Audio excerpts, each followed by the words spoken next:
So last summer, I kind of became an Italian farmer. Unexpectedly, I am from the city, and I don't really know anything about plants or animals.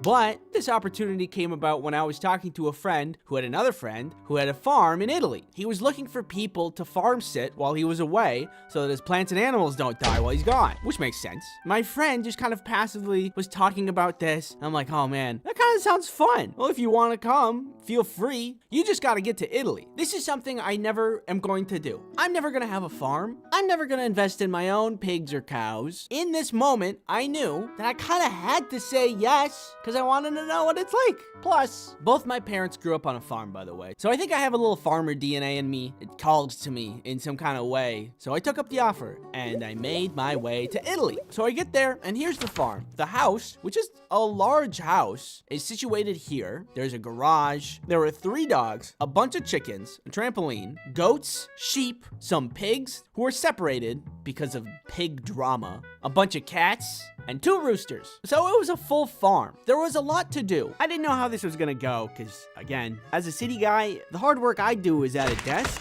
Could I handle the work? Well, we got a stack of papers of things to do, which was generally like this. Feed the dogs, but separated, and keep an eye on Bo because he tries to eat others' foods. Feed the pigs, but water down their food into a slop, and keep an eye on the big brother pig because he likes to steal his little brother's food. The kitties need their breakfast, but only fill their food up until the bottom of the bowl is filled because they don't always eat the food from the day before. A cup of feed for the chickens and the roosters, scooch some hay for the sheep, the goats will just eat the grass outside. Then, finally, cut up some veggies from the garden and give it to everybody as a breakfast treat. I think this is really gonna work out because I get really stressed about traveling to places where I don't know the language, but in this situation, I'm on a farm with a great view, so I don't have to worry about stepping on any toes and I can just enjoy the beauty of Italy in the backyard of this small farm. But then I start to hear some yelling. Italian yelling. I look around and see it's their neighbor yelling at me, an old Italian woman. I don't know any Italian. I only speak American. So this made me kind of nervous. Does she think we're intruding in her neighbor's home? Is she gonna call the police? Will I get taken away? And what kind of punishments will they subject me to? Maybe they deport me. I don't know. Oh, what's that? You want me to talk about you some more? Well, only if you pay me, so...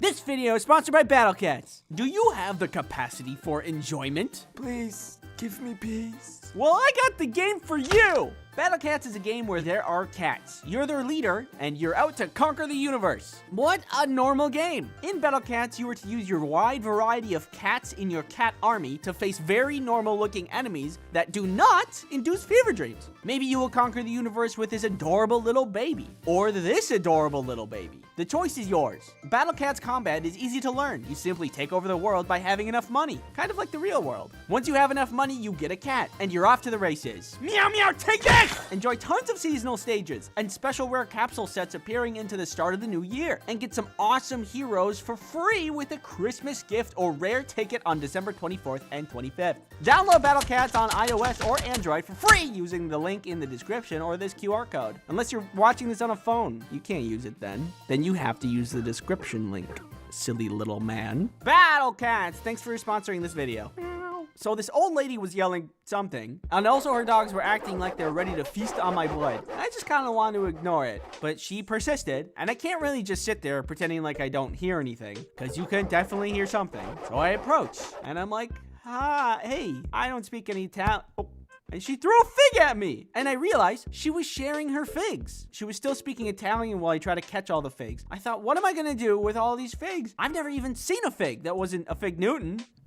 But we were on a farm in Italy. We could use this in a delicious charcuterie board. So I said thank you, and she said something in Italian, and her dog said something that will probably get me demonetized, and we went our separate ways. And we set up to make a charcuterie board. The fig charcuterie board night was part charcuterie, part panic. Using the figs that we just got, we set up a delicious spread, many cheeses and crackers we were just about to enjoy, but then Grace said there's something in the chicken coop. We had access to their security camera around the farm so that we can keep an eye on things when it's nighttime. And Grace saw that on the camera there was a non-chicken shaped entity in the chicken coop. We didn't want to lose any of the chickens, so we ran out to make sure everything was okay and it wasn't a threat. And it wasn't a threat. It was a little baby owl. We were really freaked out that there was gonna be like a bloodbath that we'd have to deal with, but it was okay, because the baby owl was just a little baby, and he didn't want to hurt anybody, probably, maybe. Do owls even eat chickens? I don't know. He didn't run at all, and he was actually really sweet and chill. So that was nice. We took him out of the chicken coop, and we put him in the barn loft where there was a bunch of hay, and he could be warm for the night. So I'm thankful that everything worked out, but the trip wasn't completely casualty-less. There was one day, while I'm working on the farm, I see what I thought was a cat in the distance. It's kind of a weird looking cat. This, I would later learn, was not a cat and was the cause of some actual chicken loss. When the night comes around, there's another checklist that we have to go through, and one of the tasks is counting the chickens. We counted the chickens, and there were not enough chickens. We looked for the chicken, and we could not find the chicken. Where was the chicken? We messaged the guy who actually owns the farm, and we're like, hey, we can't find one of the chickens, but the fence is completely closed in. Are we missing something? He mentions that there has been a fox roaming around, and somehow probably got. Poor guy. Rest in peace, little chicken. So time passes, and I see again, hey, that isn't a cat at all, that's a fox. We stare each other down, kind of like that scene in Fantastic Mr. Fox, except this fox was not fantastic, and I didn't like him at all. That night, when we're closing up, we count the chickens and stuff, and we all go to sleep. As I'm drifting off, the dogs start to go ballistic, and I think, it's the fox. I am filled with farmer's determination, and I snap from dreamland into 100% lucidity. I run outside and instinctively grab a pitchfork and sprint towards the chicken coop like RoboCop if he had a different, more rural line of work. I turn the corner and there, Mr. Fantastic himself. There was a fence between me and him. I was battle ready, but I couldn't get to him. So instinct set in, and I did what I could. And the day was won. The fox was gone and the chickens were safe. I think I actually did something there because after that night, he never came back. I also think I was ready to die because that night I dove headfirst into a fox fight with zero fighting experience for some chickens that I've only known for a couple of days. I probably would have gotten really hurt if there was not a fence there. So I'll just pat myself on the back and call it a win. The rest of the experience was great. Italy has pizza. I'm sure that some of you may know that. In one of my previous videos, I talk about how I dislike French fry pizza. Try to make it myself, tasted really bad. Not a good idea. But I had a couple of comments that told me in Italy, it is a thing. It's called American pizza and that I should try it. Well, I was in Italy. Guess what I ordered? American style pizza. And guess what? It was really good. I don't know how they pulled it off. Here, have a taste. Yeah. Tastes good. It's like Italians really know their pizza or something. Anyway, the farming was good. The dogs were lovely. The cats were chill. The goats took care of themselves. The sheep were super freaky. Beautiful scenery. The whole experience was great, and I would certainly go back. Thanks for watching. Thank you to Matt for animating. Matt had a big part of animating this video with me. Everybody clap for Matt. Okay, clap for me. Yeah. Yeah. Thanks again. See you later.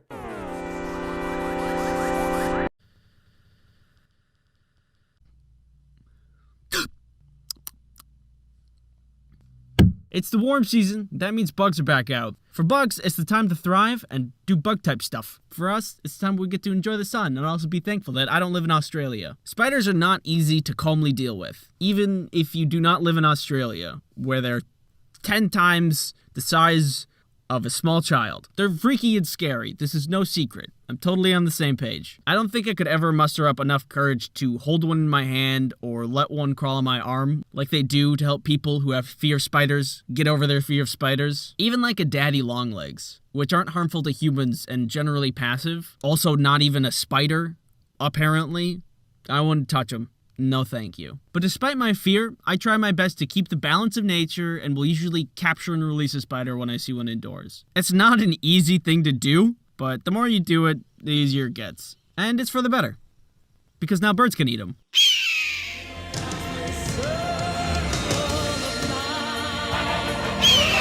But I'm no total saint. I used to go to a friend's cabin a lot in the summer to engage in summer-type activities, like canoeing and fishing and stuff like that. It's way up in northern Minnesota, right next to the Boundary Waters, so raw nature kind of place. It takes hours to get there, but the trip was always fun, because I was with good friends. Lots of good memories there. I miss that cabin. Now, I say cabin, but I really mean like a lake house. It was a really nice place. But when my brain sees a structure next to some water in a woodsy area, my knee-jerk reaction is to call it a cabin. So I'm gonna just keep doing that. Cool. So this cabin was really nice. Everything you needed there, temperature control, electricity, running water, full kitchen. The only thing that was somewhat lacking was pest control, specifically the bug kind. This particular summer, we had just gotten to the cabin. We're bringing our stuff inside from the cars, claiming who gets what bed and what room, stocking the bathrooms and kitchen with supplies for the week, when suddenly... Wow, that's a big spider. Oh my god.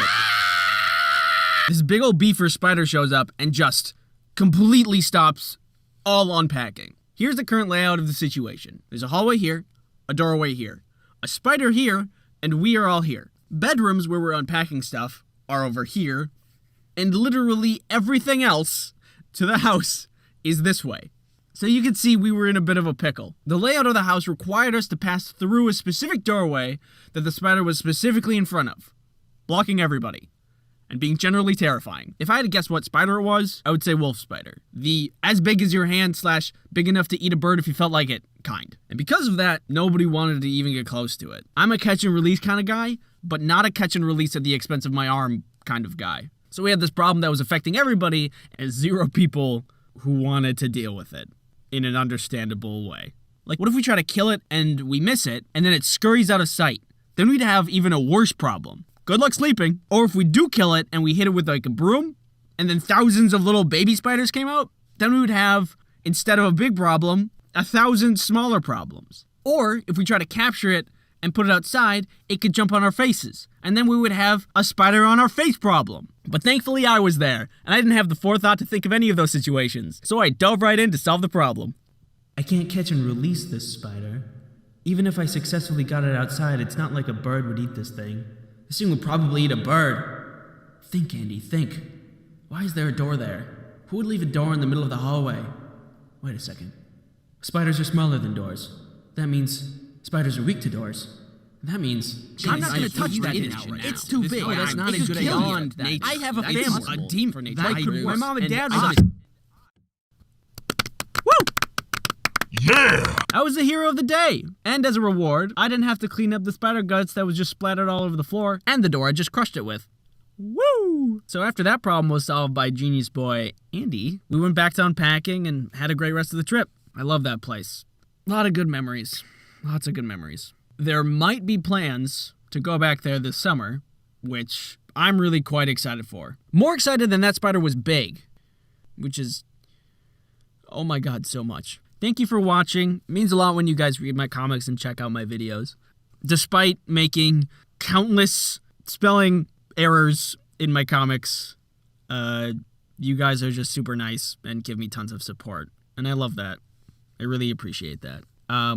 Which kind of brings me into my next point. I got this message a little bit ago about being unfollowed from my comics blog, which is concerning because it isn't the first time it's happened. One of my friends has told me like 3 separate times he's been unfollowed from my comics blog on Tumblr. So I just wanted to bring that up. If you follow me on Tumblr, keep an eye on that stuff. I'm going to message Tumblr themselves about it later, see if I can somehow fix it. But that's all. Just want to let you know.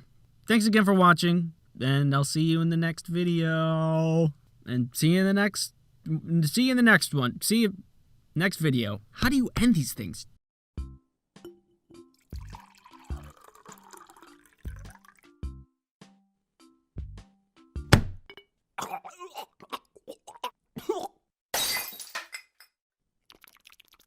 I am not a smart person, and I never have been, and I never will be. But there's a lot of people who say otherwise, and they support me, and they love me. I'd like to make something very clear to everyone who loves and supports me. Get out of here! Get away from my house!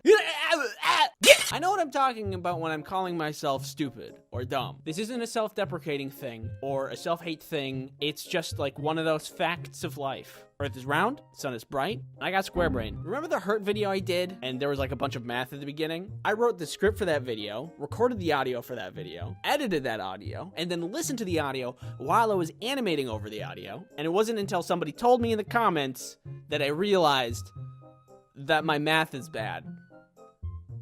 And I got square brain. How did I get through school?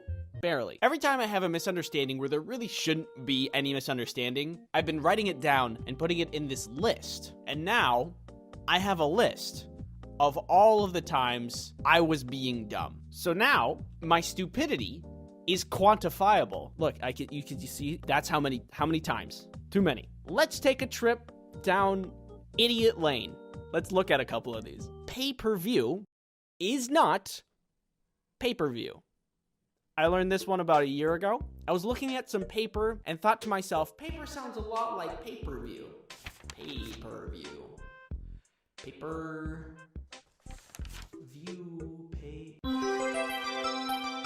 Pay-per-view implies there's paper involved instead of a TV. Like you would just get some papers with pictures of the show you want to watch. Turns out it's something that you pay every time you view it. Who'da thunk? Calling someone a sweet pea is not calling them a pea of which is sweet. I thought maybe people like back in the day were like, yes, honey, could you hand me the sugar for my peas? That's not what people talk like in the 50s, but you get my point. Anyway, it's a flower. Which is considerably less gross. I really don't know what I was thinking of, but when information enters my mind, it just... I don't know what happens to it. I'm stupid. What would a sweet pea taste like? What is that flavor? If I had a nickel every time I was dumb, I would not have to be smart to make a lot of money. I thought for a very long time that peer pressure was pure pressure. There's water pressure, air pressure, and then there's your friends. What do you think my IQ is? I'm gonna tweet it. I wanna see what people say. Apple, 2. At least 3. One of them for each little hair proof. Oh no. 2,500. At least 100%. It's not wrong. 2. Jonathan. Big. 0. Another 0. 82. 82. That's like a real answer. Banana. No. 149. That's a lot. A billion. 120 something? That's another real answer. Out of this world. Big. Fruit. Gummy. God. Peanut. Pants. Pancakes. Guys, it's supposed to be a number. Are you guys hungry? Potato. Taking a deuce is taking a number 2 because deuce is 2 in Spanish. Maybe German. Deuce. I spelled it wrong. Wait a second. It's English. Wait, it's English. What? It's just English. Deuce is English. What? Mushrooms are called toadstools because it's like a stool for a toad. Honestly, you could have called it anything and it would have accepted it. Oh, what's that? It's called salt mask bird. Amazing. I'm accepting that as fact. In conclusion, I'm not got the smart. There are a lot of other people in this world that are really, really good at retaining information. A lot better than I. But I'm good at other things, like this little dance. Silver lining, now I know all of these things, and my intelligence has been improving, if only a little, over time, which isn't always the case for everybody. Thanks for watching. I love seeing you watch my videos. Thank you for watching. 911? Yeah, he's back. If you haven't seen the video I've done with Noodle yet, we did a collab, and you should check it out if you haven't seen it yet. It's a fun time. And you know what else is a fun time? Noodle and I are also going to be streaming a little Bob Ross action Friday. Editor's note, by Friday, I mean literally today, 3:30 CST. Also, you can follow along with us, and then we're going to check out everybody's paintings afterwards. So if you're into that, come on by. So come check that out too. If you want a notification for when that happens, the bell icon does that. I think that's everything. Don't forget to subscribe. And if you do subscribe, then I will appear in your room tonight. The heart helps pump your blood. The lungs help you breathe in oxygen. The appendix helps you self-destruct. I've come close to meeting my demise a couple of times, but somehow death can't really get a firm grasp on me, and I am still here. I ain't going out without a fight, baby. Grab a snack, get cozy, because I'm about to tell you a tale about how I survived my first medical emergency. But real quick, you know how it is. Time to monetize my personal injuries. has sponsored this video. Skillshare is an online learning platform for creative people who are learning new skills, honing existing skills, or just exploring their creativity. Is this creative? Skillshare has all kinds of classes. It can teach you to animate, cook. You can even learn how to cosplay on Skillshare and become your favorite superhero. There's a lot to be interested on Skillshare. Personally, I would like to take this class on finding style and exercises to unlocking creative identity. Because look at their name. Also, the content looks pretty good. Since Skillshare is made for learning, that means there are no ads, and there's new premium classes always being added. In my description, there's a link for a 1-month free trial of Skillshare for the first 1,000 people that click on it. Thank you, Skillshare, for sponsoring this video. When this all happened, my medical emergency, I was still in college. Stupid, oblivious to the doom that I was about to endure, but happy. Bunch of friends and I woke up super early one day to be overachievers and go to an interactive programming workshop. More than me, my friends wanted to be overachievers. I was lured in by free food. All I had to do was show up, pretend to follow along, and then pack away as many calories as I could. Simple. We all get there and things are going smoothly. I'm enjoying several delicious pastries at no expense to myself. But starting to feel a little gurgly. My bowels were making a movement, and I figured I probably ate something bad and went to the bathroom to relieve myself. After going to the bathroom, I felt much better. Ooh, free food. And I went back to the original plan, having delicious and free. Oh, it's back. I was feeling really nasty again, and it was stronger this time. You know how sometimes your body's like, oh, I need to go to the bathroom. This was more of like, you need to go to the bathroom. I better stop eating this stuff. As the seminar went on, I started to get more and more sick and looked more and more pale.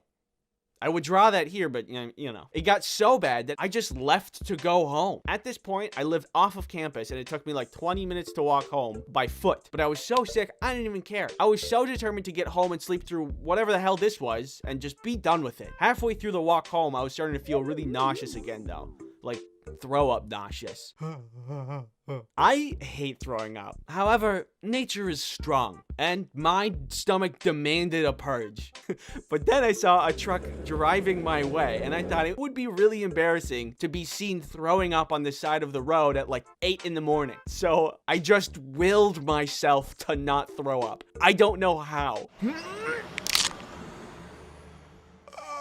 Eventually, I made it home. Still sick, but at least I was in bed. My roommate was home at the time, and I told him about what was happening. About all of my symptoms, the loss of free food, which was the real tragedy, let's be honest, and my iron will that stopped me from throwing up somehow. He let me rest, which hardly happened because I did get sick in the bathroom a couple times. I can't describe it accurately how terrible this felt. I would not wish this on my greatest enemy. Later, my roommate was talking to his then girlfriend, and she was like, that sounds a lot like appendicitis. You should take him to the hospital. Hey, Andy. we should go to the hospital. Why? I'm gonna take you to the hospital. And so he did. At the hospital, I'm asked a bunch of questions. Where does it hurt? How long has it been hurting? When did this start? Etc, etc. And then the doctor told me, I think you have appendicitis. We're gonna have to move you to urgent care. What's appendicitis? It's the infection and inflammation of the appendix. Failing to treat it can result in rupturing and infecting your entire body, which is usually fatal. What's an appendix? It's a useless thin tube in your lower right abdomen. It serves no function of the human body.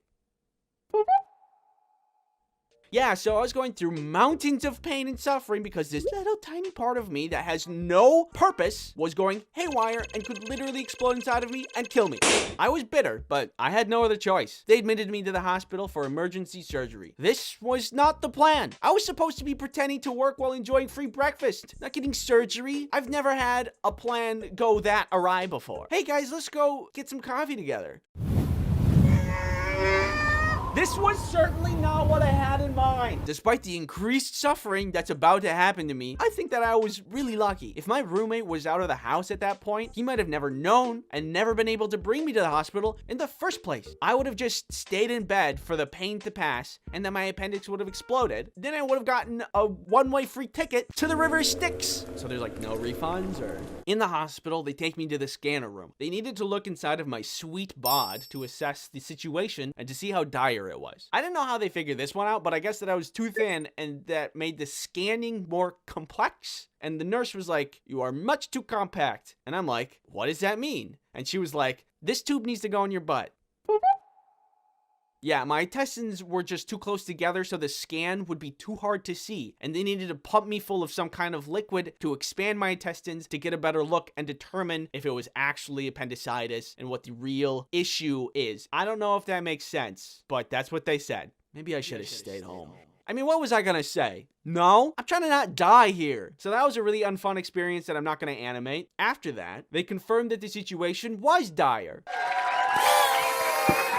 So after the scanning room, I was back in the hospital bed waiting for the next steps when I got a visit from the anesthesiologist. We will call him John. He and the surgeon were talking, and I heard them say they needed to pump my stomach for safety. If they put you under for surgery, you need to have your stomach empty, otherwise it can be dangerous. Again, not sure why. All I knew is that I was sick and that these people were just going to try to save me. So everything was go at that point. John then turns to me and says with some kind of twisted joy, "Oh, you're not gonna like this." Yeah? Well, newsflash, John. I'm not liking any of this. I like free breakfast, not surgery. I didn't sign up for this crap. So this tube has to go in your stomach.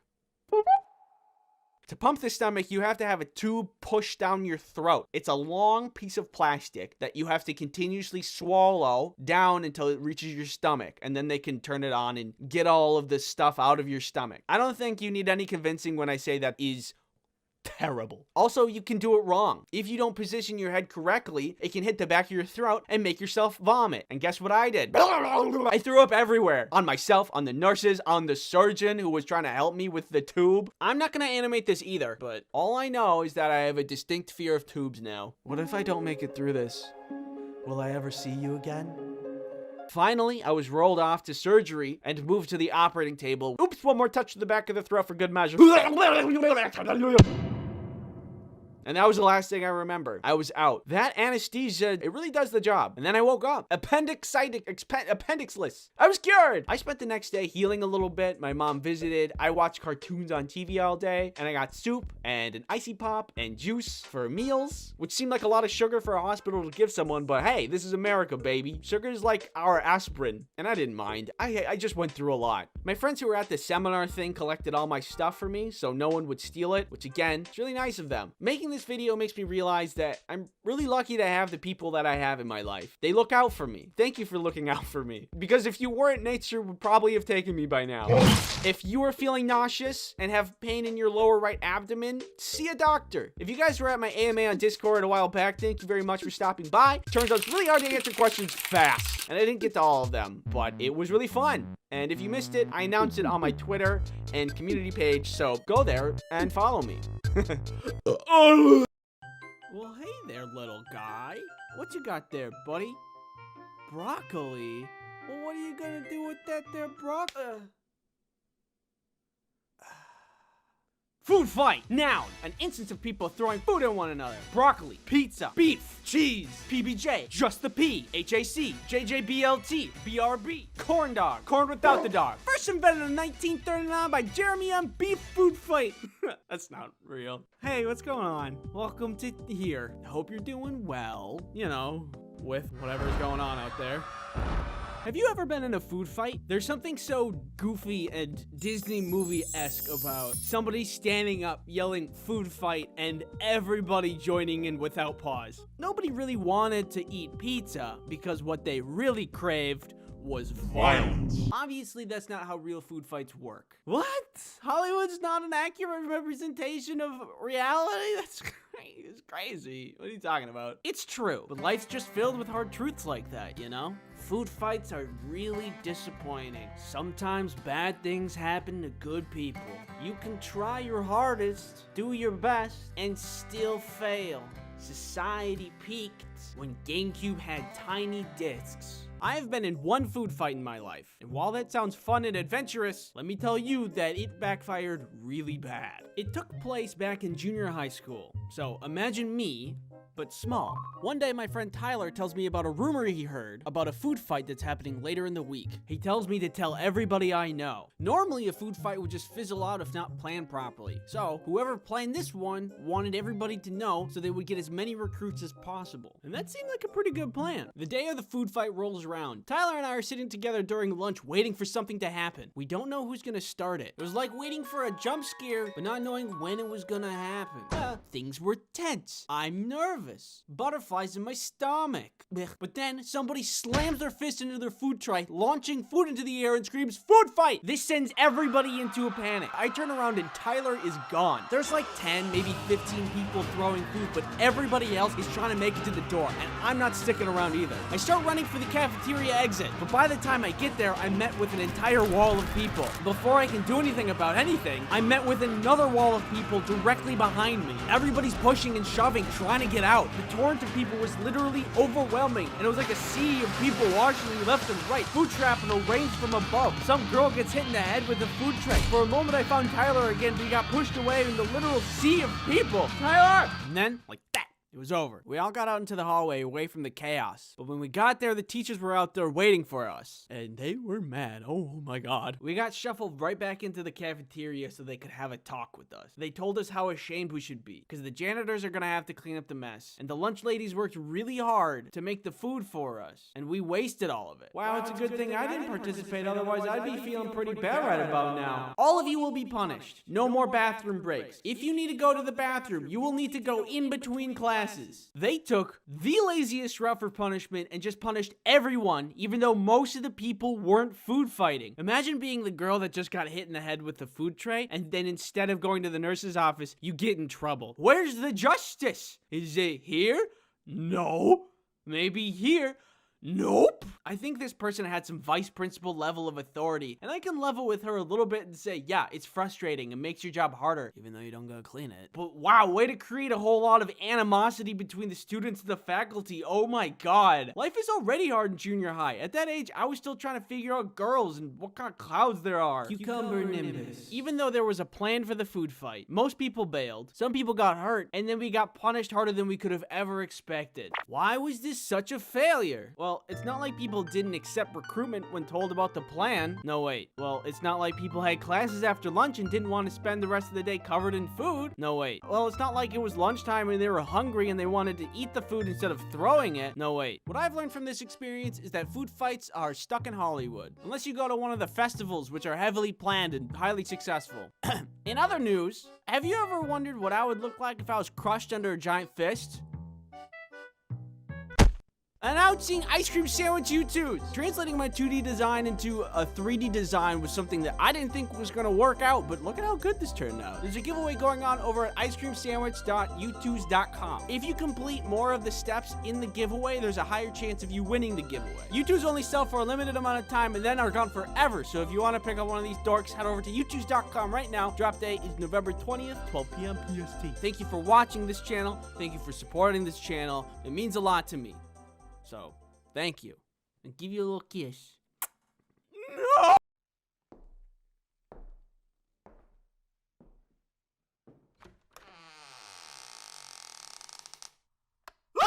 It's happening! I'm finally answering these ask questions. Questions in the ask bin. It's been a couple of months, so for starters, terribly sorry to everybody. You guys have just been waiting on some of these for too long of a time, and I haven't gotten around to any of them. So, one, thank you for your patience. I appreciate it. Two, thank you for asking the questions. Here's what we're gonna do. Instead of responding to each individual one on Tumblr, that would spam you guys and fill up your Tumblr feed. We're going to answer them all at once here in this video. It'll be easy. Woo! Here we go. Why are all your comics so strangely relatable? Oh! I know what you mean. I always try to go for the relatable edge, you know, coming at an angle that really get an idea that's relatable and everybody understands. You know, everybody gets it. Everybody knows what I'm talking about. So that's why. In the Portal Gun/Wand comic, doesn't the Portal guy have to now kill the other guy in order to properly use the wand? Yes. Yes, he does. Hi, I'm editor-in-chief from French infotainment website Topito, and I want to speak about your Tumblr. Can we use 10 of your comics for an article? We would speak about you in an introduction/credits and conclusion. Thanks for your answer, Emma. So this is part of why I'm apologizing. Questions like this. Sorry, I didn't get back to you right away. After this video, I'm putting up an email for direct contact so you don't have to contact me through my ask bin. Also, this is an anonymous question, so yes, but I don't know how to get back to you. Just feel free to share it. Give me credit, whatever. You know how it goes. Are you real? Am I real? Hey Ice Cream, I'm a really big fan of your comics and I've been wondering, is it possible if you can draw a comic of a kid bragging about I'm the fastest kid ever in front of others kid and then the Flash comes around super fast saying, nope. Yes, it is possible for me to draw that comic. Unfortunately, no. I mean, I'm assuming you're asking, it's a request for me to draw a comic. No, I won't. But here's why. Drawing comics is an expression of my thoughts, my daydreaming, my kind of creativity and my imagination. It's an extension of that. If I start drawing comics based off of scripts that people give me, it's no longer mine, it's other people's. I totally encourage you to draw comics yourself, because that would be awesome. Just more comics out on the internet for people to enjoy. But I do want to keep my comics mine as much as I can. One thing I will do, though, is prompts. So if you have an idea, say, like, could you make a comic about X or Y or Z? I might make a quick one. I might do something neat. But when you give me a script to follow, word for word, it's completely not my idea, and it's just drawn by me. And that's not as fun. The next question pretty much asks the same thing, so refer to the last one. Can you make a comic about sex? Yeah, I can. Hello. Would you like to have sex? No, thank you. Okay. Maybe later. Yes, maybe later. Goodbye. Goodbye. Please learn about progressive enhancement. I shouldn't have to turn on JavaScript just to see images. Okay. It's kind of a strange question and request, but I can do that. Progressive enhancement. Wikipedia. Progressive enhancement. Okay, here we go. Progressive enhancement is the strategy for web design that emphasizes core web page content first. This strategy then progressively adds more nuanced and technically rigorous layers of presentation on top of the content as the end user's browser/internet connection allow. The proposed benefits of this strategy are that it allows everyone to access the basic content and functionality of a web page using any browser or internet connection, while also providing an enhanced version of the page to those with more advanced browser software or greater bandwidth. Oh, okay. I get that concept. I understand it. Next question. Oh, sorry apart from the bitching about progressive enhancement. I loved the comics. Great work. Thank you. Thank you very much. Seriously though, if you're having an issue seeing the comics, I have no idea what the problem is. I'm just using Tumblr. If you can't access my comics, it's because there's an issue with Tumblr. It's Tumblr's fault. I don't know. Hopefully you can fix your issue soon. How long have you been on Tumblr? I actually just got on here, so I have no idea what I'm doing right now. That's kind of a funny question. I've been on Tumblr for years. I have no idea how long it's been, but I just follow like a ton of artists on a different account. And then this one has been 5 months, I want to say. What programs do you use to draw? Clip Studio, and that's it. I'm just going to throw this in because I'm sure somebody's going to ask it later. I used to use a Wacom tablet that I no longer use, and I've lent to my sister, and now I'm using a Cintiq, the 13-inch version. And those are the things I use. That's it. Those are the two comic. Would you rather choose a hover car or a hover bike?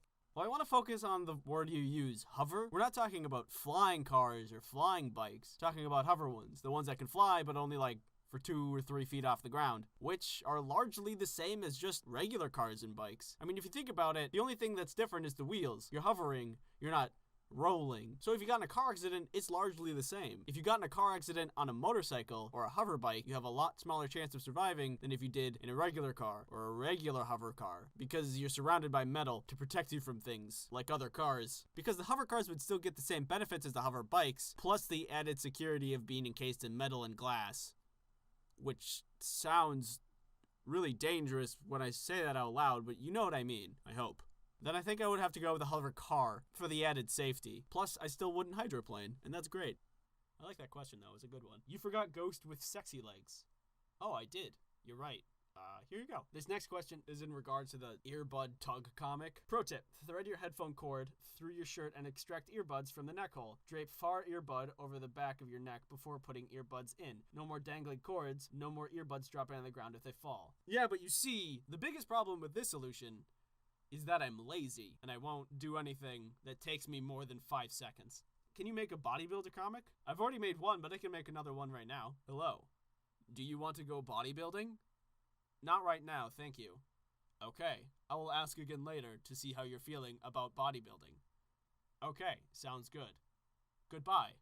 Goodbye. Hey, do you mind if I use your comics for a page on iFunny? They're amazing. You're amazing. Pretty much the same thing I said before. If you want to share my comics anywhere on the internet, go for it. Just be sure to include the original link at the bottom of the comic, because otherwise people think that you made it, and it's really obvious why that's a bad thing. I shouldn't have to explain that to you. I'm also going to assume that you already knew that, so go ahead. Why doesn't that guy have arms? Sometimes when I draw and people aren't doing anything with their arms, I just won't draw them. It's weird, I know, but whatever. I don't care. You know, now that I look at it, there weren't a lot of questions in here. Just a lot of statements. Also, a lot of people saying a lot of nice things. Here are the nice things that people said. If you see yours, thank you. Thank you for saying that nice thing. I actually do really appreciate it. I see all of these, and when you say something nice, just like, I love your comics, or that one made me laugh, it makes me feel really good. And that means you did a nice thing. So thanks. That's cool of you. Anybody else who thought it but didn't say it, that's also fine. Also, thank you for thinking that.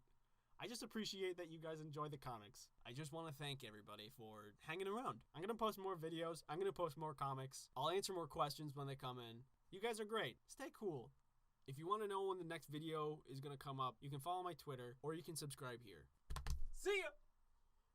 Fear helps you stay alive, but I feel like in today's age, it feels much more like a burden than a function of survival. Sure, the world can be a scary place sometimes, like when you actually see a bear, but I just don't see bears that much. And I think fear is just a little more annoying than it is helpful in most parts of my life. The first thing I think of when I think of fear is flying. Fun fact about me, I used to not be afraid of flying at all. And actually, I thought it was a lot of fun. I remember my favorite seat was the window seat because I got to see a view of the world that used to only belong to birds. But now, unfortunately, flying is so much more of a hassle than it used to be. One of the more recent times I was flying, the pilot came over the intercom and said, "Hello, passengers. We are coming close to our destination. And we are going down. And as we are going down to our destination, I ask everyone to fasten their seatbelts and return their seats to their upright position for landing." Can we work on our phrasing a little or provide context? I respect pilots and all they do for society, but please say anything else than "we are going down" when inside of a giant metal tube in the sky. I thought for a moment that I was actually gonna die. I can't totally describe the feeling of doom that I felt in that moment, but I can kind of make a facial expression that represents it. It was like that, but on the inside. I used to think it would be cool to have flight as a superpower, but with fear of flying, it would just be terrible. Whee! Maybe I can just walk. If you're afraid of flying, it's definitely not the only thing you're afraid of. One time when I was a kid, my family went to Willis Tower. And if you've never been, at the top of Willis Tower, there are these glass boxes that poke out of the building that you can actually walk into and look down at the city if you so please. I thought it'd be really cool to see everything with no obstructed view. But the closer I got to the glass boxes, the more my brain cranked up my fear. There's never been a mechanical failure. It's gonna be fine. Yeah, but what if it's not fine? What if it breaks for the first time when you stand on it? There's always a first time for everything. But it's maintained regularly, and look at all the other people doing it. They're okay. Yeah, but what if when you get on, a bug flies into a bird's mouth and it chokes, which causes it to hit a plane, which makes the plane crash, and the plane hits a screw on the glass box, but the plane actually recovers and flies away, so everybody's happy about that. But the screw spins until it comes out and unravels the whole glass box, and you fall? No, yeah, that's a good point. So when it was my turn to go into the glass box, I decided to not. The building is well maintained and has never had a mechanical failure, and I could have had a cool experience, but I was just too freaked out. However, even if fear is sometimes annoying, I stand by my wariness of mechanical failures. Things happen. If there really are infinite realities inside of infinite universes, then that means somewhere out there, there's an Andy that met a terrible fate. Oh! Sucks for that guy. I don't know. I think it would just be nice to be up in a high place and enjoy the view without my brain screaming code red all the time. Again, I prove my point. Fear is annoying, but not as annoying as this. Get professional care for hair loss from the comfort of your home without ever visiting a doctor's office or pharmacy with Keeps. Sometimes hair loss happens. What is that thing? Hey, shush. Ew, don't touch me with that! But Keeps can help you with your hair care goals in a multitude of ways, such as getting your treatment delivered to you on your schedule. As a part of your Keeps treatment plan, you get access to the Keeps care team for any questions you may have 24/7. Keeps also offers hair thickening shampoo, conditioner, not for eating, and styling pomade. These products work great together to complement your treatment. No, I said no. Whether you're looking to prevent hair loss, stimulate hair growth, or just take better care of the hair you have, Keeps offers treatments that work for you. Head to keeps.com/ice cream sandwich to get a special offer today or later. I'm free Monday. Okay. Thanks, Keeps, for sponsoring this video. Fire can be useful for a lot of things, like roasting marshmallows, pyrotechnics, and whenever you want lions to hop through a ring of fire. So, despite all of these joys that fire brings us, I am also afraid of fire, but only big fire. I'm not, like, screaming at candles and stuff. Ooh, beechwood lavender. It's specifically scary when it's out of control. I've seen videos of people driving through or even next to forest fires, which awakens a deep and primal fear. And I'm not even in the situation. I can't imagine the courage firefighters must have to fight forest fires. There's a lot of F's in that sentence. Did you know the size of a loose fire doubles every 60 seconds? You gonna put that out? Yeah, I was trying to show an example. I can't remember where I heard that fact, but it's very scary. Fire is incredible. It can feed you, it can protect you, but if you're not careful with it, fire can totally and completely destroy everything you've ever known or loved.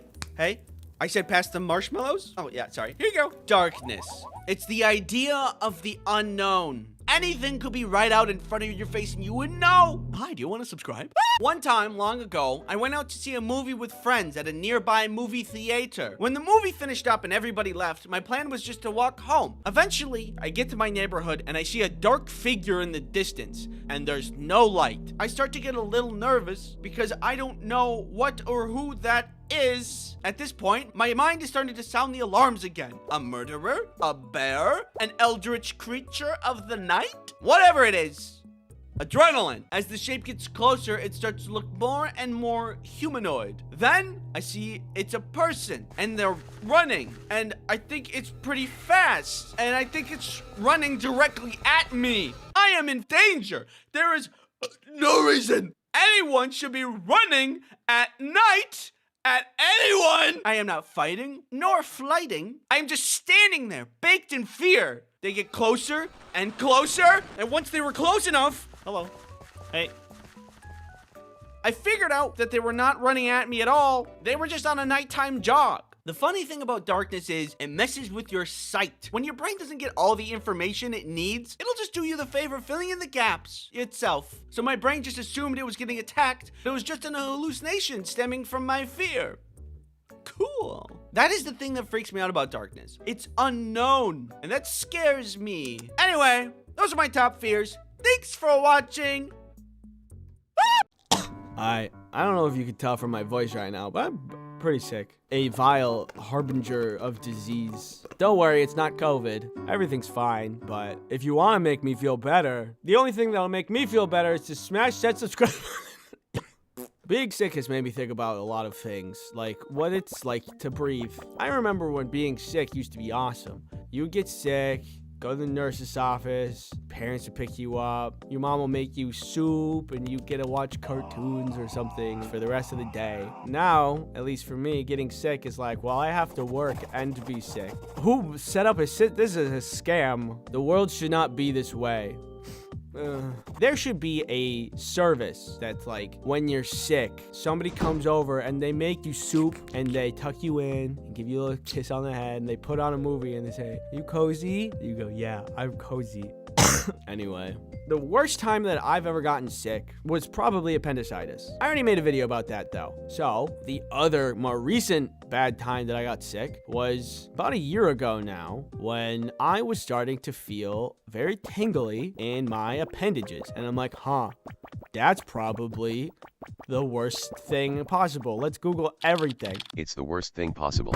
I knew it. So I made a doctor's appointment and I go into the doctor. I talk to them about my symptoms and all these things. And they're like, "Is it COVID?" And I'm like, "No, I got many tests." And then they asked me some questions, took my temperature, and then they were like, "I don't know." And I'm like, "Okay, just come back if it gets worse." And I did. And then the next doctor that I see was like, "I don't know." And I'm like, "Okay." And they're like, "Well, let's recommend you to a neurologist because it could be a problem with your brain." And then I go to that doctor and they're like, "Well, I don't know what it is either, but we should scan your skull and spine." And I'm like, "Well, why don't we just start with that? It's been weeks of these symptoms and I'm just sitting here, why don't we start with that?" And so she's like, good news, we're not scanning a ton of people right now. We might be able to get you in today. I'm like, oh, this is good. She leaves for a little bit. She comes back. She's like, oh, I'm sorry. I totally forgot. We have to. And then she said some word that I totally can't remember, but it's the process that she's like, we have to do this process. What the process is she has to go to the insurance company and says, do we have permission to do this procedure on the patient? And then the insurance company gives the green thumb. I'm sorry. Why is that real? I could be melting from the inside out, and the insurance company, who's filled with 0% doctors, is going to be like,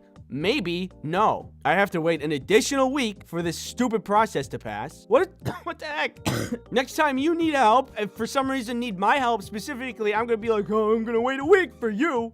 Kinda. Sorry, I don't know if you could tell, I'm kind of bitter about it. Anyway, I get approved, and so we move on. So I'm ready to get a scan for my skull, and it's fine. It's inside of an MRI machine. They're like, are you claustrophobic?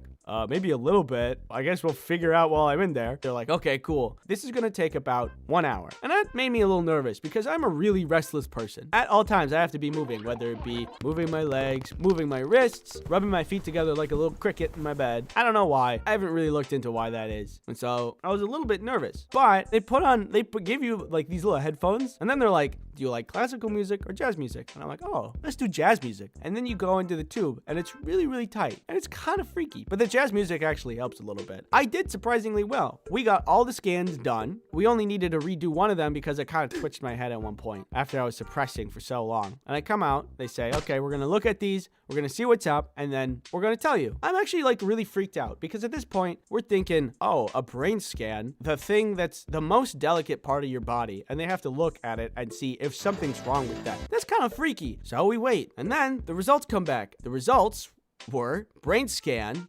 unremarkable.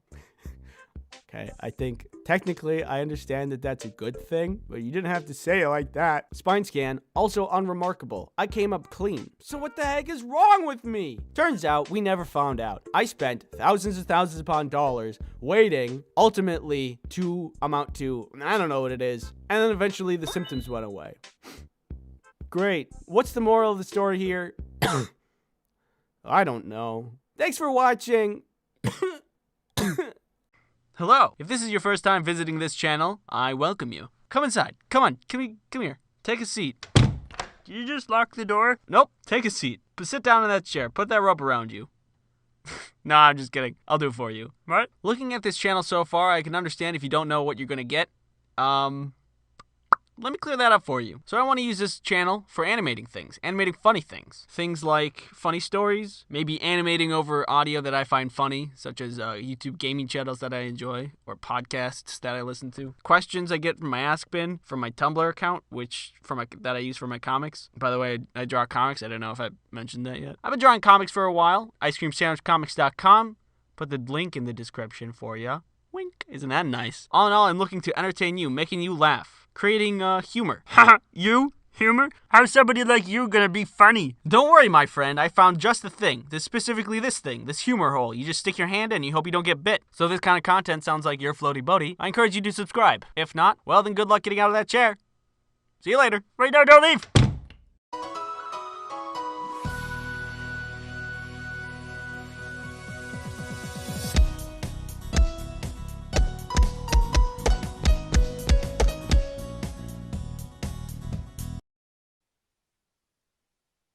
If you're anything like me, you don't like sports. I go get the ball. You just threw it, you go get it. I feel like if I was better at sports, I'd like them more, but I am not good at sports. If you're to look at my history with sports, you will see that my performance, it is bad. Yo, catch! I don't really like watching sports either, but I do understand there's a little crossover with what constitutes as a good time. Snacks, hanging with the boys, balls. I can see the appeal, it's just not my thing. For me, personally, I do other stuff for fun. Ooh, ice.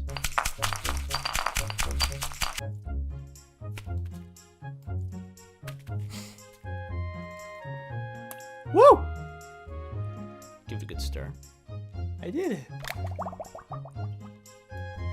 He likes it. You want a sip? You want a taste?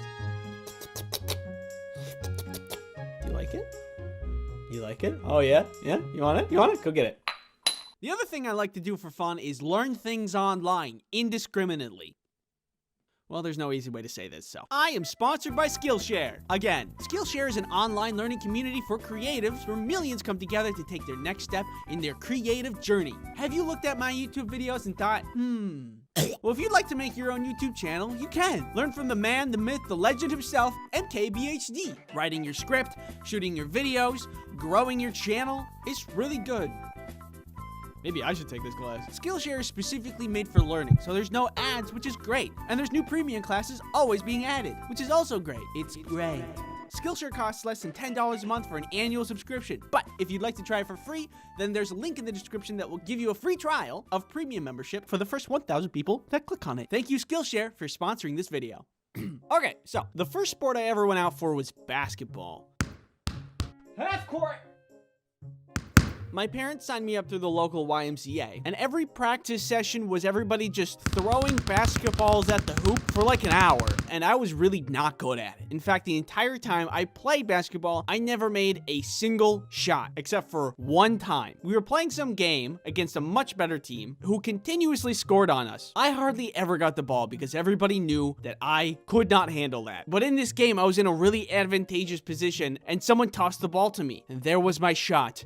Wide open, and I took it, and I made it. I was so happy for my first score, and then we lost the game. I have made no significant difference on the outcome, and then I got a medal. I do not know how that works out, but it was fun. I got so much dopamine in that moment that it seared a memory into my brain. I can't remember what I had for breakfast, but I'll always remember that moment. I don't know how I feel about giving kids medals for losing. I don't know if it's really good for mental development, but it does feel good. After a certain amount of time, I stopped playing basketball and started playing baseball instead. At this point, I was a little older, and I had marginally improved on my hand-eye coordination,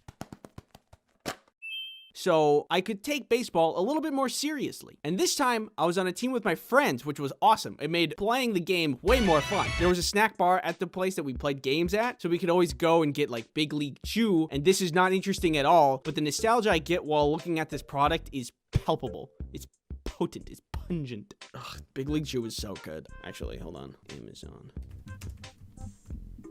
Big League Chew. There it is. I can get a pack of 5 for $8. There's a bucket? But yeah, baseball, I was also very bad at this game. I might have been older. I might have had better hand-eye coordination, but I was still bad at throwing, pitching, hitting. You could just generalize it and say that I was bad at the whole game. And you'd be right. I remember playing this one game where the ball landed right next to me. All I needed to do was pick up the ball and toss it. But while I was trying to pick it up, I wasn't looking at my hands. I was looking at the runner, just rounding the bases. And I kept missing while I was picking it up. So I was just looking at the dude taking all the bases while I was crouching over looking like a dumb idiot. And then I looked down and saw that I was missing it, picked it up and tossed it. But the runner got a home run by the time I threw it. Guess who was mad at me for that one? The whole team. If that doesn't sound that bad, trust me when I say it looked way worse if you watched it play out. Whew, tough inning. I'm gonna go get some more Big League Chew. I'm out of the old chew. Alright. I was bad, and everybody knew it, including me. They even yelled at me to not throw the ball when I got it because it usually meant someone was going to get another base, if not an entire home run, because I would just miss all of the time. Except for there was one time when I shut everybody up. We were playing a game and we needed one more out to win. I was shortstop at the time, which is right here, and the ball was hit right to me. I picked it up and everybody was telling me, don't throw it, just we'll get him out on the next hit. But I didn't listen. Instinct seeped into my brain. I was all animal. I got the out. The whole team was shocked, including myself. And it was the complete opposite of the basketball game because that throw won the game for us. I mean, it wasn't a really impressive throw, but when you take the worst player of the game and you get an out, it's a little bit cool. Everybody was freaking out, and everybody did that thing where they came up to me and they hit me in the head because they were like, good job. I don't get that in sports where they just hit you and spank you, but it is a form of endearment, so it felt very good to be congratulated. That was the coolest play in baseball that I've ever made, and I'll always remember it because all my other memories of playing baseball were really embarrassing. So I guess I get why people like sports. It's exciting when things go good. It's just that things don't go good for me a lot when it comes to that. This is kind of irrelevant, but I was thinking about when I was playing baseball. And I remember this time that there was this kid that we were playing against who was pitching, and he had been hitting every person that went up to bat. And then I went up to bat, and I could see that he was really upset. And then he threw the ball and he hit me. And I was like, hey, I don't have to walk. He can pitch again. I didn't think that hurt at all. And then the ref was like, nope, you have to go. And I was like, okay. And I walked to first base and I saw them crying. I just felt really bad because I know what it's like to suck. I hope that kid's doing okay today. If by some random chance of luck that you're out there watching this right now, just know that you're not alone. It's okay to suck. I suck every day. And then, after a certain amount of time, baseball was done. And then I moved on to track and field, which was really fun because it's easy. You have to do one thing. Run. I like track and field because I considered myself at the time to be pretty quick. I am speed.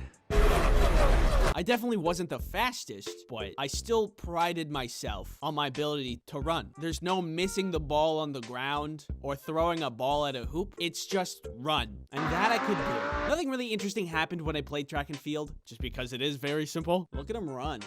Yeah, that one's fast. But it was one of the sports I did. There was one day that I became really dehydrated that all I could see was white. Hey, does it seem really bright out here to you guys? But that's less about the sport, more about me being dehydrated. I'm surprised I'm alive these days. Anyway, and then I tried cross-country skiing, but that one was the worst because despite everybody's best efforts, I couldn't do it. Every practice after school, we would go out to ski, everybody would be shimmying around, and then there would be me shuffling in place for hours.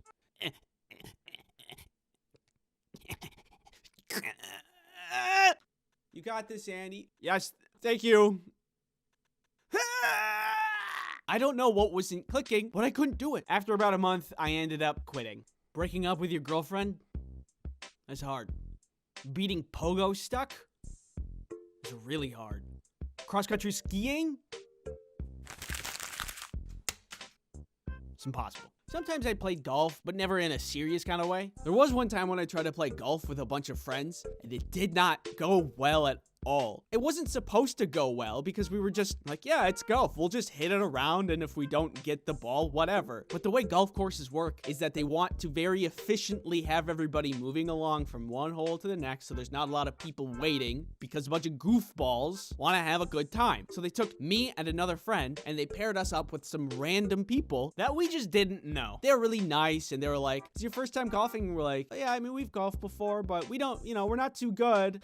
And we proceeded to hit every shot into the rough, and they were being really nice and saying, oh, it's okay, you can try again. And eventually they just stopped talking to us because we were so bad. It kind of ruined the vibe. It was really embarrassing to be that bad. But in the end, we met up with our other friends that already finished the course, and we got a couple golf carts and then just raced around in them, which is not allowed. I think it made it worth it. That was a good memory of mine. So I've had my fill of sports. Not my thing. Totally understand why people like it, but I draw a cartoon, not to play sport. Artists don't want to move. They just want to sit and draw. I have carpal tunnel. So that's on playing sports, but watching them, you don't have to be good. You could just watch it, right? Not for me. Oh my God, the amount of things that people have to remember. I'm amazed at people's ability to just know who's who, the rules, how well they've been performing. How do you keep up with all of that information? Oh, Billy Bobby Jimmy Johnny got 3 kickies into the goal just last round. He's been doing pretty good this season.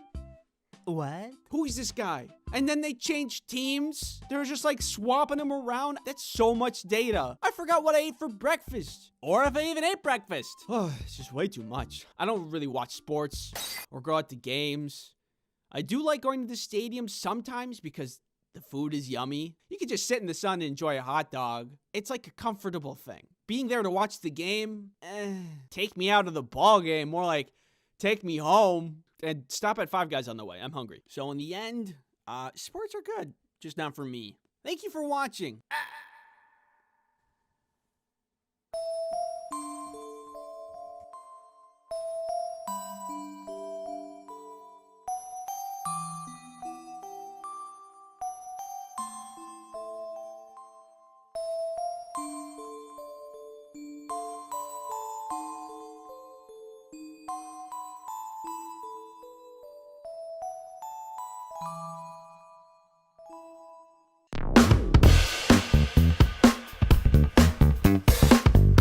Fidget spinner. Have you guys seen this? It's been cropping up a lot lately. When did this happen? Came out of nowhere. I've been seeing a spike in popularity for trinket things like this. The spin on Kickstarter, the fidget cube, also on Kickstarter, and now the spinner. I don't know if that was on Kickstarter or not, but for some reason the fidget spinner really spun off. Huh?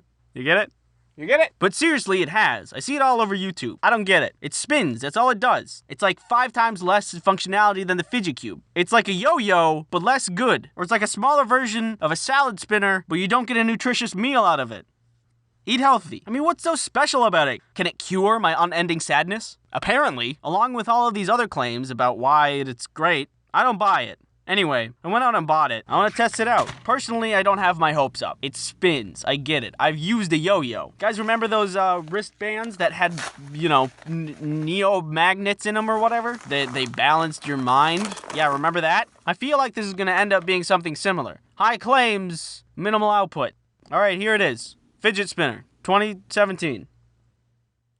10 out of 10.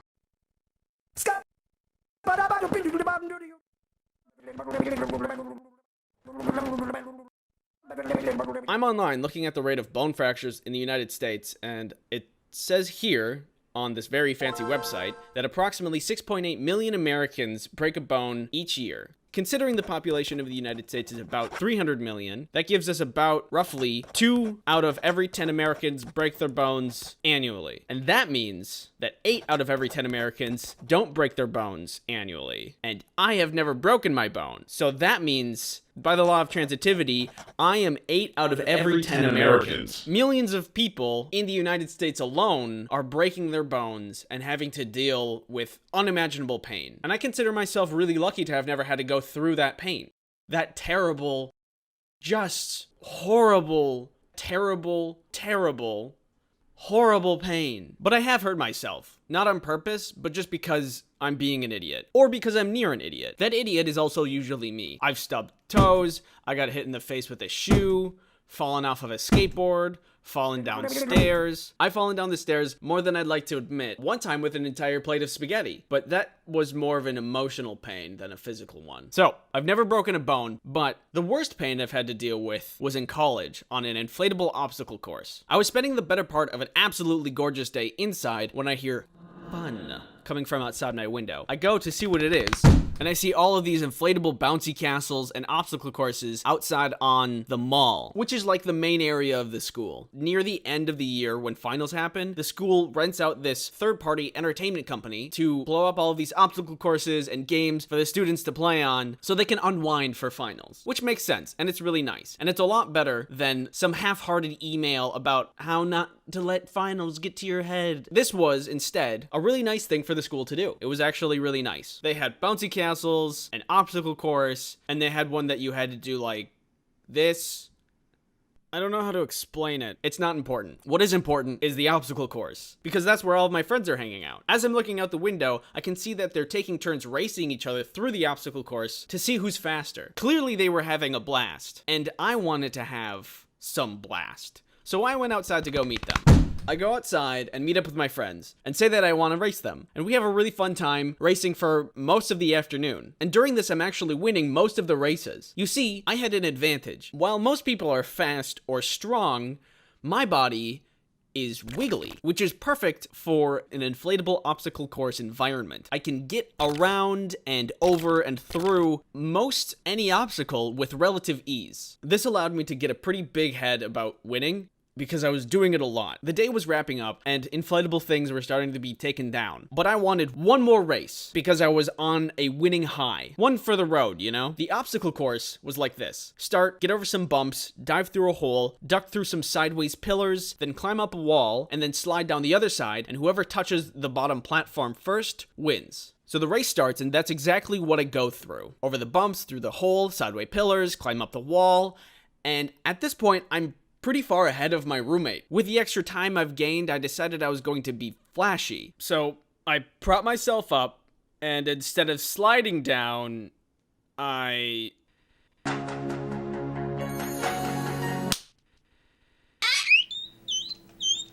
What ended up happening was the inflatable structure was not fully inflated. There was a hole in it somewhere, so there was a lot of give to the inflatable course. And because I had jumped off of the top instead of sliding down, all of my inertia when I landed on the bottom platform punched through to the ground and did nothing to stop my momentum. I ended up landing all of my weight onto one of my ankles, and it really hurt. Now, I've never broken a bone before, but in this moment, I sincerely thought that I had. The guy who was taking down the obstacle course, like, peeked around the corner and was like, "You good?" And because I'm an idiot and embarrassed, I was like, "Yeah."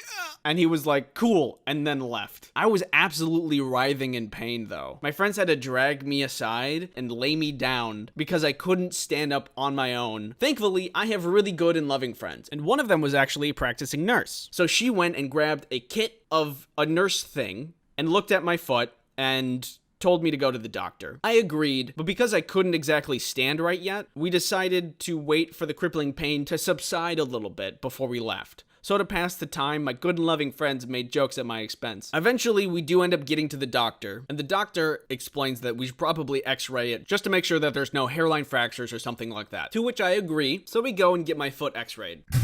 And they determined my foot was fine. Not broken, just a sprain. Which is really hard to believe because of how much pain I had to go through. Also, it's been like 3 years and it still hurts. Ow. But they insisted that it was just a sprain, so never broken a bone. So that's the worst I've ever been hurt without breaking anything. In one hand, I have the pain I've been talking about, spraining my ankle, and that hurt. That was really bad. In the other hand, I have pain I've never experienced before, which is breaking a bone. Actually, really breaking a bone. Knowing what this felt like, I don't know if I could survive this pain. But there's only one way to find out. Thanks for watching this video. Before I go, a couple things. When I was editing this, my cousin discovered an old home video of all of us playing on a slide as kids. Just really quick, let's check it out. This is me. Look at those big old peepers. What is wrong with me? This was a deep-seated problem from childhood. I can't operate slides, I guess. Just get up on the top and... I'm not known for my intelligence. Moneymaker's up here. One more thing before I go. Dingo made a video a while ago with me in it, and I talk about another time I was hurt. You should check it out. The video is here. Also, while you're over there, subscribe to her channel. She's great. Yeah. You can also subscribe to my channel, and if you do, in the next 10 minutes... I will eat this entire other subscriber. I sure do love flying around the cosmos with you, sister. So fun. We're not doing anything to bother anybody, and we're... Oh, what's that?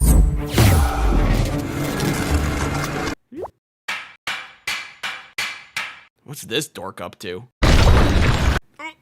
Hey, why don't you pick on someone your own size? Get cubed, idiot. What's that supposed to mean?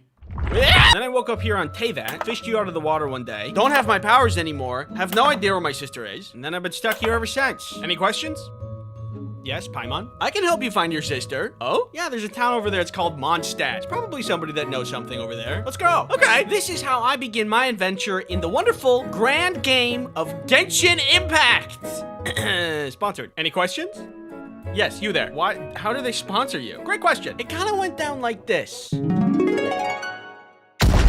We request a trade. You be funny and play video game. We give you cartoon sack of money. Does this suffice? I don't wanna. 2 cartoon sacks. All right, now we're talking. And now we're here. None of that sounded real. So anyway, back to the story. Paimon and I make our way to Mondstadt. Hopefully somebody there can help us find my sister. Paimon points out some kind of magical statue that gives me magical powers. And it tells me that wasn't normal. The gods must like me because I'm so awesome and cool. Let's just keep going to Mondstadt. Oh, okay. On our way, we come across a giant dragon and some boy talking to it. Nice, Ron. I sneezed. Oh, I'm not allowed to sneeze. After accidentally scaring off the dragon and the boy, with the magic powers that were forced upon me, by the way, not my fault, we found a red-looking tear. This looks pretty dangerous. Probably shouldn't touch it. Spit that out.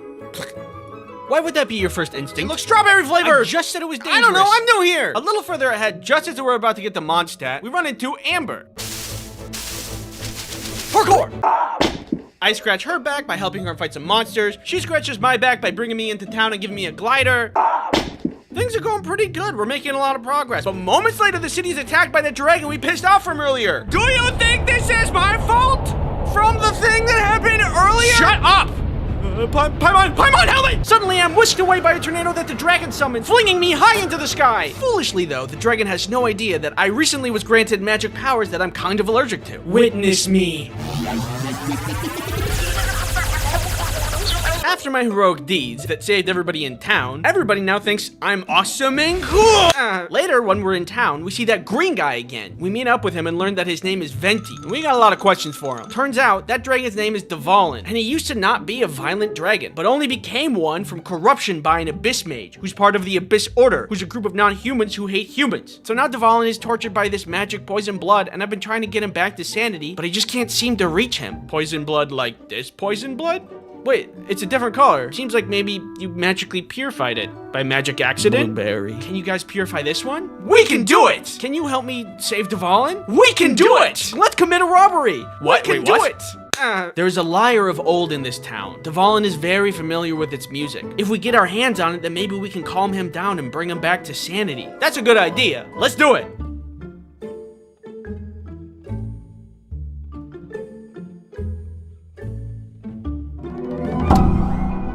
Hey! Don't steal the thing that we wanted to steal!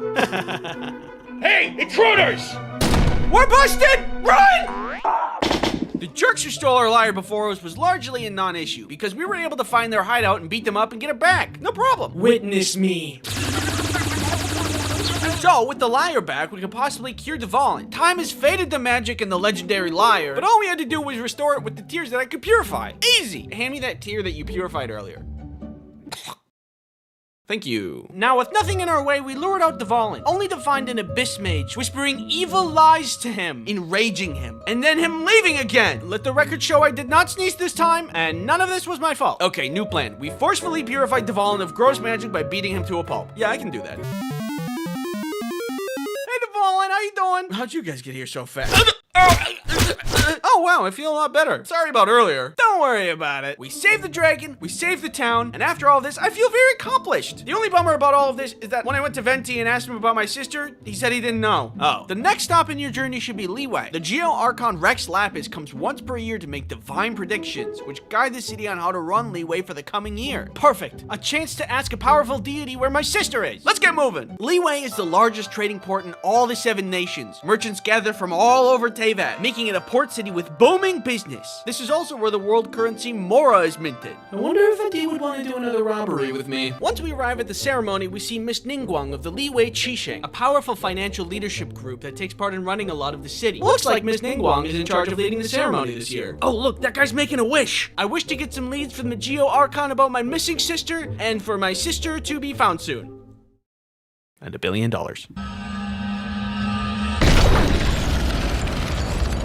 Ooh, here he comes, here he comes. Oh my god! Paimon, we are way too close to the scene of the crime. And we're outsiders, we're gonna be considered suspects. Don't panic, what we need to do is sneakily escape from the scene of the crime without being caught so we don't look suspicious.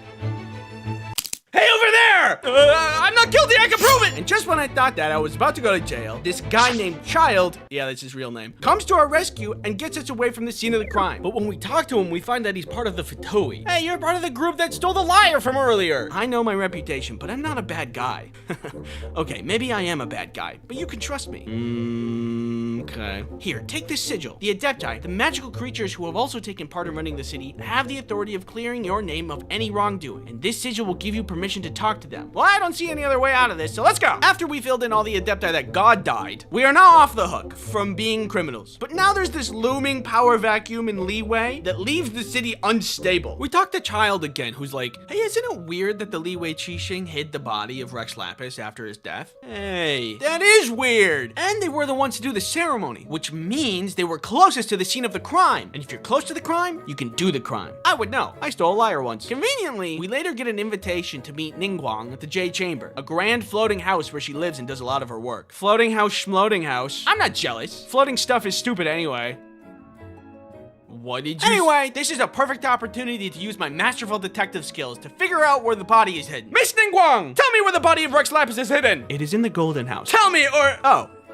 Wow, I'm an amazing detective. We learned by talking to Miss Ningguang that the hiding of Rex Lapis' body was to stabilize the situation. Also, the Vitui are not to be trusted. Ever since Rex Lapis died, they've only wanted to gain power and sink their fingers further into leeway. Oh. So Child was really just using me to get more information on where Rex Lapis' body was for evil Vitui reasons. I guess that the guy who said, maybe I am a bad guy, really was a bad guy. Not even the world's greatest detective could have seen that coming. So to confront Child, we go to the Golden House, where we find him being evil, and so we fight him. You can never dream of defeating me. Oh. Well, I guess I have to pull out the big guns. Fine, we go to plan C. What have you done? I could be a detective about it, but I'm wondering. I've summoned Osile, the overlord of the Vortex. Let's see you handle this. We bravely scurry back to Miss Ningguang to figure out what to do. And she decides to use her floating house to defeat Osile. An entire... Wow, really? Okay. And the entire Jade House drops on top of Osile. The day is saved and everything is fine! Mostly! Sorry that Child got away. Also sorry your house blew up. Also sorry your god is dead.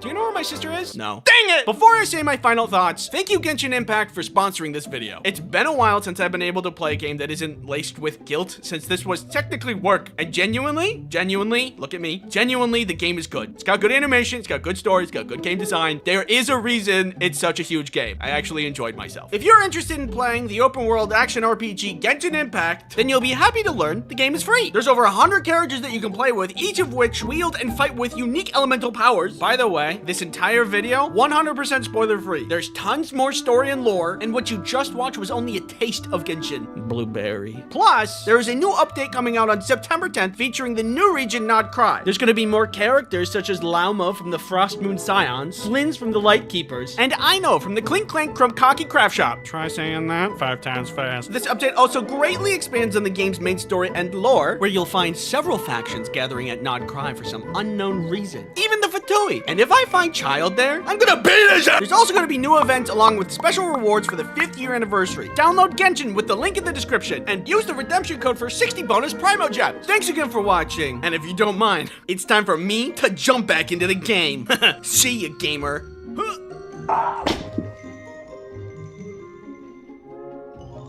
I don't like guts or gore, which has made me very opposed to dissecting animals, specifically in science class. I had a junior high school science class where we just had to learn science stuff, which is generally how junior high school science classes go. One of these classes, we had to dissect a frog and learn what's inside. Very gross. I don't like that. So everybody was getting ready to do frog science. Lots of groups, lots of dead frogs, and me, who really did not want to cut open a frog, let alone any animal. And because I didn't really want to cut anything open, when I was going to join my group, I was doing it very slowly and lazily. I did some stretches to buy me a bunch of time before the inevitable of frog gutting. But then my teacher looks over at me and notices me standing like this.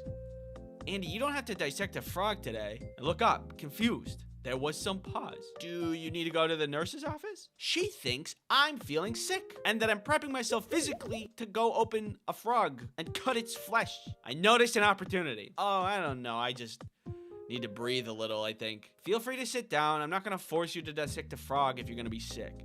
Oh, yeah. Thanks.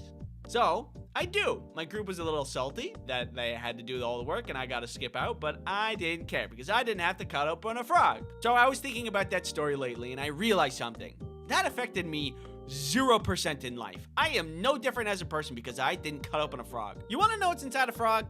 Guts. I don't need to cut open a frog to know what's inside. Do not misunderstand me. Education is very important, but does anybody else feel like the pursuit of good letter sometimes misses the point of going to school? Like looking back at school, I think there's a ton of things that could be changed. First of all, bring back recess. We need more breaks. Why do we have to work all the time? I want to sleep. And for teachers too. We're all working too much. We have so much technology now that could help the teaching process. And with the saved time, we could just chill, let the information digest a little, you know? And like, just get rid of the frog dissecting stuff and like some other things, except for that one time where my science teacher came in with a bunch of potassium and put it inside a bucket of water and didn't tell us what was about to happen. keep that class. But the other classes, like the frog dissecting, I don't want that. This is biased, but I think that recess would be a better option, where we could do, I don't know, something fun. There was also this money class in junior high school where we had to start a business. But I must ask first, do you know how to protect yourself from this? Yeah! Clearly not. But do you know how to protect yourself online? Let me tell you about NordVPN. NordVPN is a virtual private network service that helps you protect yourself online.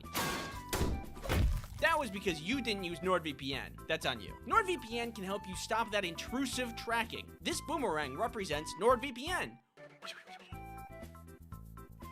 You have to give it a second. NordVPN also helps you block malware so you can protect your computer. NordVPN saved my marriage. You can use NordVPN on multiple devices to help protect your loved ones as well. Use promo code Ice Cream Sandwich to get NordVPN's 2-year plan plus 4 extra months free. It's risk-free with Nord's 30-day money-back guarantee. Thank you, NordVPN, for sponsoring this video.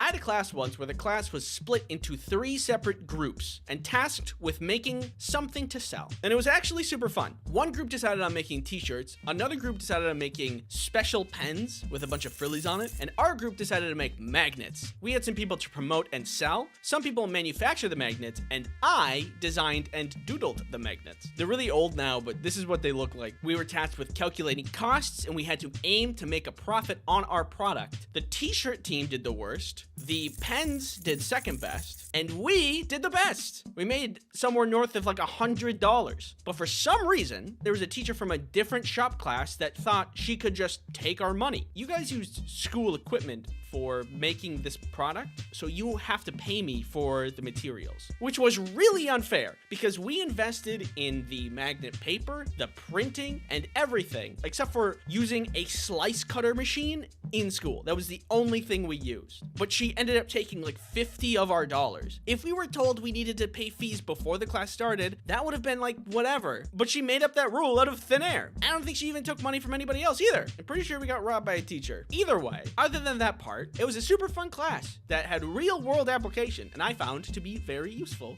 Most of the class was figure it out yourself kind of style, so I think it could be a little bit better, like teach us how to make a budget or here's how you don't get robbed. But at the end of the day, still thumbs up class, and I think that we should look into doing that more for other people. What is one thing that we deal with daily but are not educated about in the slightest? One time I was watching a video about a story, and this guy was talking about a lady that was fighting at the store. He was in line to get some groceries, just a normal thing, and she budged him out of thin air, like an adult did that. He said, "Hey, please don't budge me," and she says, "Oh, I've always been here," as if he doesn't have eyes. And then when confronted by multiple people, she yelled at them and said that she was the victim of being bullied. And it made me so mad. Like, how could you even think that you're going to trick people, and if you're going to play the victim, everybody saw you? I thought about it for like an hour out of my day. Later, I was watching more videos, and I saw a bunch that were like catching ghost footage on camera, and it was obviously fake.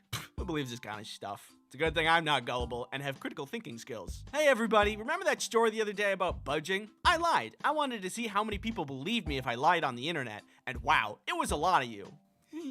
First of all, don't lie on the internet. It is bad and I'm easily fooled. I think maybe if there was a class on media literacy, especially since the thing we're doing the most is consuming media, I think that'd be a pretty good class. Maybe I'm saying that because I'm just really embarrassed that I got tricked. Or, here's an idea. What if instead of any class, there were no classes? And like, students could just pick something to study, and then all the teachers would be mentors for the students and give them direction and resources to learn what they need to learn to achieve what they want. Like inventing a machine or learning about bacteria. We probably have weekly articles where some student invents something that changes the world. 17-year-old invents easy and cheap test for common disease.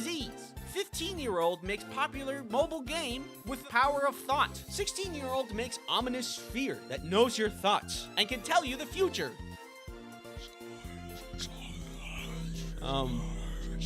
Are these good ideas? I have no idea. Did I share them on the internet? Yeah. What are you gonna do about it? Thanks for watching. If you have an idea for a class that should be in school,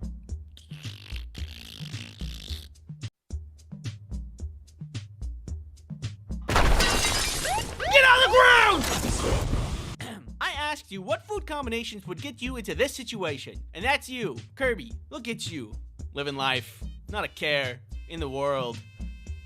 What's your secret? And many replies later, I have enough evidence to put you all away for 30 to life. So let's begin. Banana slices in cereal with milk. The milk gets rid of the banana aftertaste. Banana aftertaste? Isn't that just banana? And makes them sweeter. The cereal adds a crunch to every bite. Thumbs up to this one. It's important which cereal you choose though, because I've had this, specifically with Honey Nut Cheerios, and it's good. You got the honey, you got the nut, you got the Cheerios, and you got the banana. And it's all good. Those flavors, they mix, they're good. But if you're out here like, oh, I'm just cutting up a banana, gonna add it to the cereal, just let me go get my cereal. I call it Spam. Oh god, there's a name for it. You make a s'more, oh no, put a thin slice of Spam cooked over the fire instead of the marshmallow. No! It's sweet, salty, crunchy, and savory all at once. You are irresponsible. What's next? Spam and ice cream? Tea? Pepsi? Oh, maybe shouldn't give him any ideas. Spam is one of those foods that gets a lot of hate, I think, because its consistency. It's really goobly. It's also really salty. I really like it because it's so salty. But to add it to s'mores? What are you doing? Why would you do that? To me, personally, I have been affected. You know what else I get affected by? Internet privacy. NordVPN is a virtual private network service that helps you protect yourself online. NordVPN helps you with so much, like stopping intrusive tracking. NordVPN also helps block malware, so you can protect your computer. Hello? Can I come in? No, go away. NordVPN made this delicious smoothie. Tastes like the internet. NordVPN allows multiple devices, so you can protect yourself and anyone else you care about. I never really liked Timmy anyway. Use promo code Ice Cream Sandwich to get NordVPN's 2-year plan plus 4 extra months for free. It's risk-free with Nord's 30-day money-back guarantee. Thank you, NordVPN, for sponsoring this video. Peeps Pepsi slaps an ungodly amount. Peeps and Pepsi. Peepsy. Yes, it is real. Yeah, I saw this the other day. So I was at the store getting groceries and such, you know, stacking up on the essentials, and I saw a yellow bright box for a 12-pack of soda with a Pepsi logo. I thought that was weird. I looked closer. It was Peeps flavored Pepsi. I thought, there's no way this is gonna taste good. So I bought one, and I'm gonna taste it. I need to be right back. I gotta go get it. All right, here we go. This blind taste test. It smells like Peeps. That's so weird. Oh, that's not good. That's like if a marshmallow was liquefied and put into a Pepsi. I mean, they did a good job. It tastes what it is advertised as, but it doesn't taste good. Ugh. Yeah, that's pretty bad. Kelly! Kelly! Ah! Taste this. You don't have to if you don't want to. Peepsy. Tastes just like normal Pepsi. What? No. It doesn't. Oh. You're wrong. Okay. A squirt of yellow mustard mixed into a portion of creamy macaroni and cheese. Stir in and add more if you feel it necessary. It adds a nice little tanginess. I was skeptical for 10 years before my father tricked me into trying it. It's really good. Well, they're both yellow. Hold on one second. Okay, here's the macaroni. Here's the mustard. Mix it up. I don't hate that. Hold on, let me go in again. I might have gone a little heavy on the mustard. I could pull it back a little bit, but that's actually kind of good. You've opened my eyes today. Okay, that was pretty good. I once accidentally asked for ketchup with my mac and cheese in the school canteen and genuinely enjoyed, but my friends thought I was mad. Hold on a sec. I'm less confident about this one because ketchup isn't yellow. Ketchup rarely improves things. You know, you got burgers, hot dogs, french fries, chicken tenders. It's kind of like it. Well, we'll see how this goes. That tastes 1-to-1 like SpaghettiOs. Oh my god, that's just SpaghettiOs. I have to give that a pass. I ate all of it. All right, here's the consensus. I feel a weird, vague sense of shame, but none of these are bad. To the outsider, off-putting, but now that I've been on the other side, you're not going to jail. It's okay. You're innocent. My sister used to have peanut butter and jelly and dip it in ranch. What we are seeing now is a victim of immeasurable psychic damage. His facial expression is a telltale sign of irreversible harm done to billions of neurons and synapses. Poor guy might be dead. It still hurts my soul to this very day. How do you do that? You can't just do that by accident. You can't be like, oh no, I'm falling. Oh God, my ranch and the peanut butter jelly. That's deliberate. And if a crime is premeditated, it gets you more jail time. And I'm from the Midwest. We dip our pizza in ranch, which is very normal and fine and makes sense. And if you think it's gross, well, an enemy of an enemy is my friend, so let's make fun of them. Ew, gross. I eat them with pepperoni. Michelle, stop. Everybody stop being creative with peanut butter and jelly. Peanut butter and jelly is good as the way it is. I will weaponize this megaphone. Thanks for watching. The lesson here is that food is weird. And if you eat food, you're weird. I drink the water from Tuda cans. Do you know why my dog is the best dog in the world? Because she's a little baby. This is my little baby, that's why. This, everybody, is my dog, and her name is Rhea. She is a rescue from the South, a breed, and she is full of love. Honestly, without a doubt, with zero bias, I think she's the best dog probably ever to exist. She just loves and trusts everybody we meet, which is very cute. But also, it's a little weird. It's kind of worrying. You may wonder, how did we get Rhea? How are we so lucky to be blessed with literally the best dog? It all started with Kelly. She told me one day she really wanted to get a dog and that we should adopt. Initially, I felt really hesitant about it. Don't get me wrong, I like dogs and I've had dogs before, but I knew what they came with. Primarily, lots of hair. I also felt super busy at the time, and adding things like taking care of a dog felt like too much stuff. It's not something you can do as a hobby. It's a life that you have to keep alive.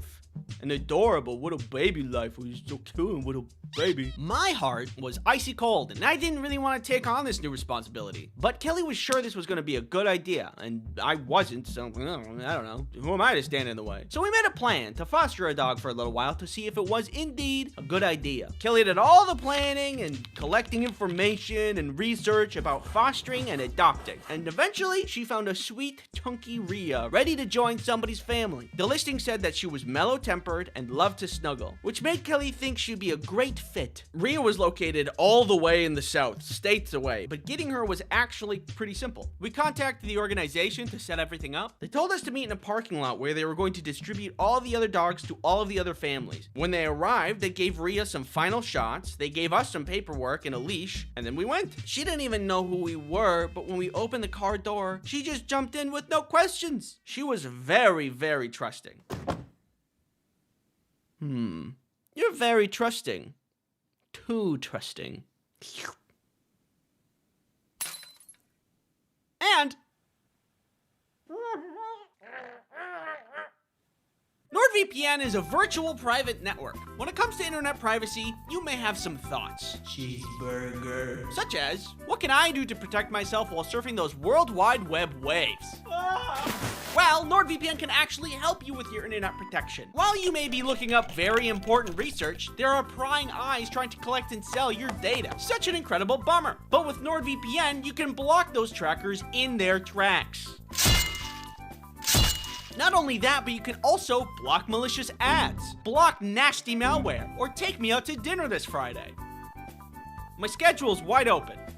I'm totally free. You can also install NordVPN on any of your devices. Your phone, my tablet, or that guy's computer. Stay away from my computer. Use promo code Ice Cream Sandwich to get NordVPN's 2-year plan plus 4 extra months for free. It's risk-free with Nord's 30-day money-back guarantee. Thank you, NordVPN, for sponsoring this video. At the beginning, things started off well enough. However, I was worried about leaving her alone all day because both Kelly and I had to go to work. We'd feed her breakfast, let her go potty, and go off to work. Normally, you'd think a dog in a new unfamiliar place would be more timid and maybe hiding in a spot or acting out in some way. But when I came home, she would poke her nose through the door like a bird trying to get a little seed, which is adorable. And it makes me think that she's just sitting there waiting all day for us to come home. She was starting to win me over, but despite her being literally the best little baby to ever bless this earth, I just couldn't live like this It made me feel like I needed to vacuum everything, all the time. The line that I drew in the sand was when it came to getting into bed. We got her own bed, and she was allowed to sleep on the couch, but I didn't want her allowed in bed, because I wanted to sleep in a blanket, and not a pile of fur. Hey babe, I'm going to bed. That was the couch. Which pile is the bed in again? The only problem was that she didn't want to be left alone. She was desperately wanting to be in bed to snuggle, as per her biography. But I stood firm, like a psychopath, and made her stay in her doggy bed on the floor. And she did, because she's a good girl. The couple of weeks of fostering that we had her were coming to a close, and we had to decide if we were going to adopt her fully or not. Night after night, she requested bed access, and I kept denying her. But how many times has she moved families? What crime did she commit to deserve a nomad life? And who am I to deny her a family, a belonging, a home to snuggle in? Okay, all right, baby, I'm sorry. You can come to bed. I'm sorry I was ever rude to you or cold to you. Can you ever find it in your little doggy heart to forgive me? Obviously, you know this. We ended up adopting her as a full-time puppy. We were happy with the decision. She was happy with the decision. If time machines existed and I could go back in time and meet myself when I didn't want to adopt, there would be consequences. Ultimately, Rhea has been an amazing dog, and all I can be is thankful. Thankful to Rhea and thankful to Kelly for finding our perfect puppy baby. I have something to say.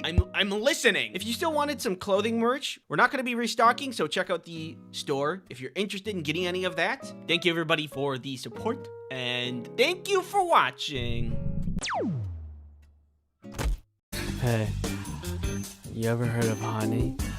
Could you do that a little less seductive? Oh, sorry. I didn't mean to. Just read it normally. Have you ever been shopping online and thought to yourself, I wish I had a free online shopping tool that automatically finds the best promo codes and applies them to my cart? Well, Honey is a free online shopping tool that automatically finds the best promo codes and applies them to your cart. Get the best deals on over 30,000 well-known stores such as Best Buy, Sephora, Ulta, cocaine from the guy behind this recording studio. That one's a lie. Don't say that. Honey is free and easy to install with just 2 clicks. One over here, another over here. That's easier than doing a backflip. Don't try to do a backflip. You're gonna get hurt. No, I can do it. Honey is loved by everyone with over 100,000 5-star ratings on the Google Chrome store. Honey, good. Need a chair? I know I do. With Honey, it's easy to pick one up with great savings. Oh my god. That's really good. How much does Honey cost? You just said it was free. Not having Honey is literally passing up free money. Follow this link to start saving now. Join honey.com/ice cream sandwich. Say it normally or we don't pay you. That's joinhoney.com/ice cream sandwich. Thank you, Honey, for sponsoring this video.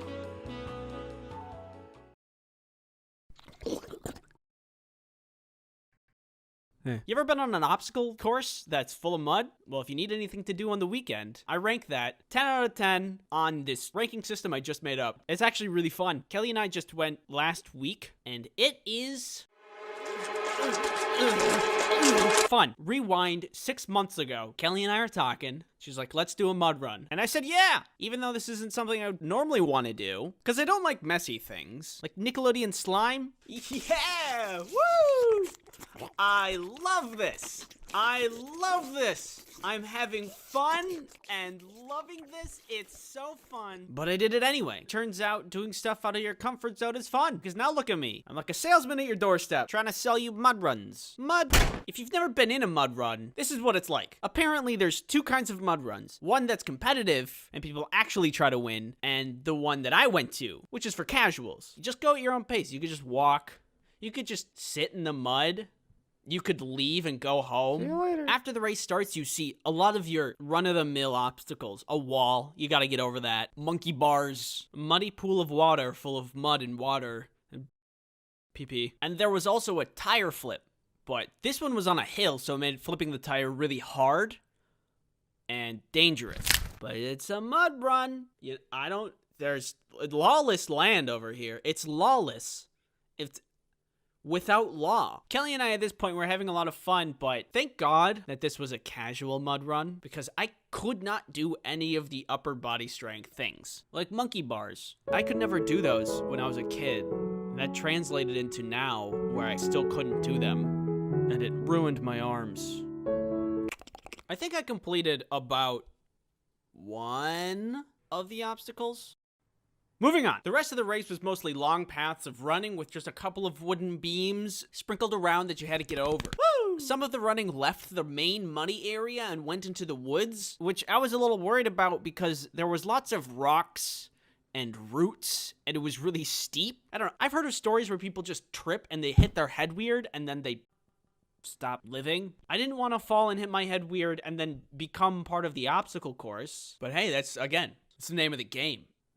Baby, danger, obstacles, racing, mud. Thankfully, I didn't die. Kelly and I ran for a while, walked for a while. This part of the race was hard because I was tired. I find it really hard to run for a long time when you have 5 pounds of mud on each foot. Oh, to be young and full of energy. Also old and full of energy.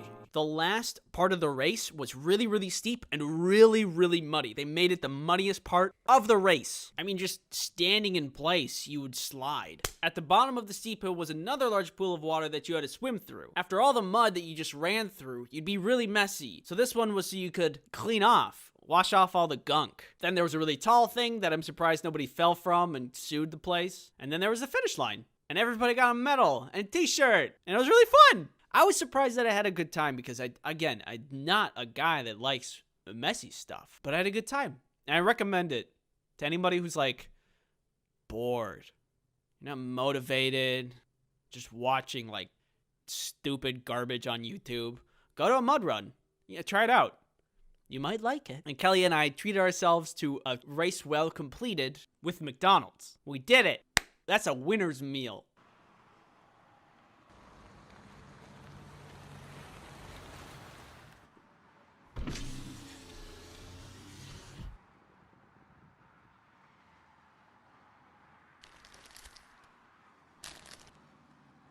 Is that a mud run? Okay. Last time I did something that was really out of my character was dance ensemble. I don't like being on stage, and I can't dance, but I did it. And I had a lot of fun. And then I did it again. If I were to take anything away from this, just try things that you don't want to do, and it'll be fun. It'll be fun! I have a little bit of news to tell you.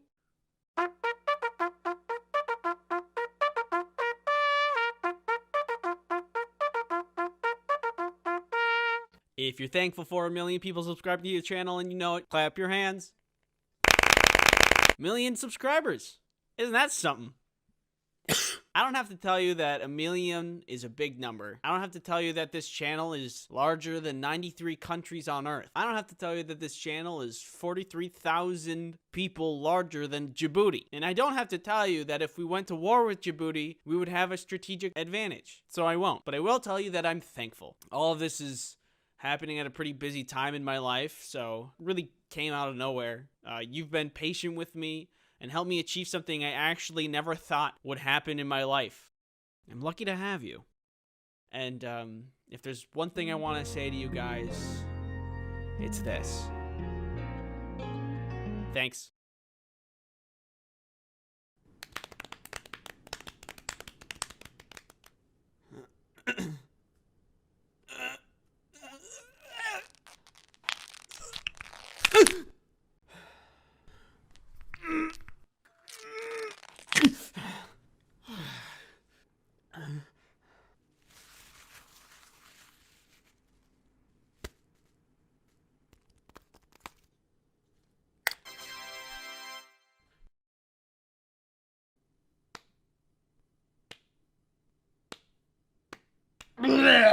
Like most kids growing up, I had a lot of help on my Halloween costumes. And I'm coming to realize that any costume that I wore and was good was made by my mom. You got the cowboy, a classic.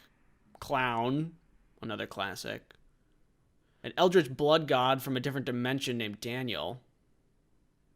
Another classic. But also, like most kids growing up, the time came when I wanted to make my own costume. I felt like it was my turn to take the wheel, and I wanted to build my costume, top to bottom. I wanted to earn my trick-or-treating candy.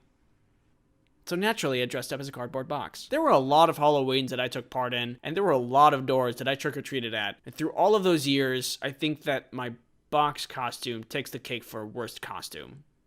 Like ever. That's a real thing I did. I found a box, I put it on, and I thought I was a genius. I think I was trying to be funny, but there was zero effort in that costume. Nothing witty done. No references to anything. Oh, what are you? I'm a box. Oh, like Minecraft? Nope, just a box. Candy, please. Do you think that this kind of costume deserves candy? I mean, you are legally required to give me candy. Candy, please. He's right, Jennifer. Give him the candy.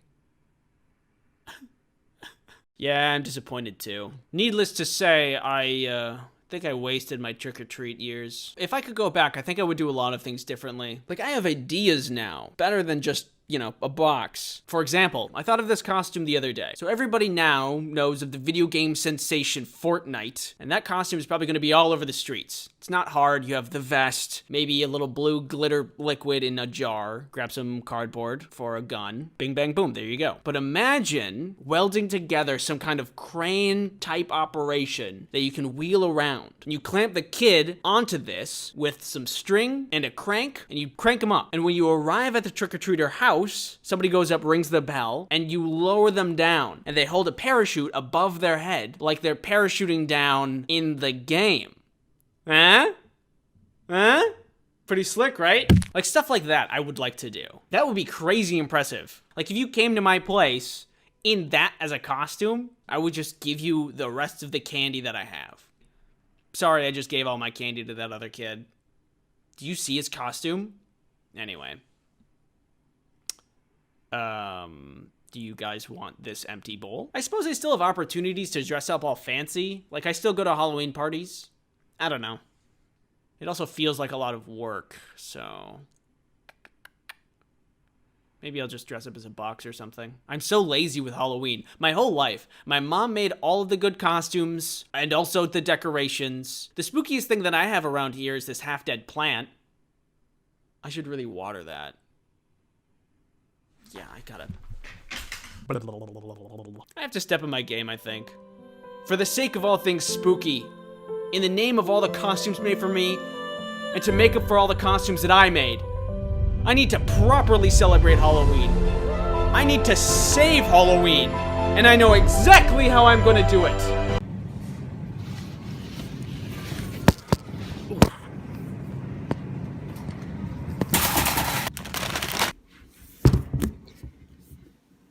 There we go.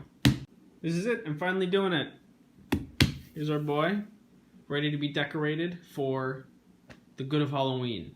I've seen this done a million times before, so I think that I know what I'm doing, and we can get started right away.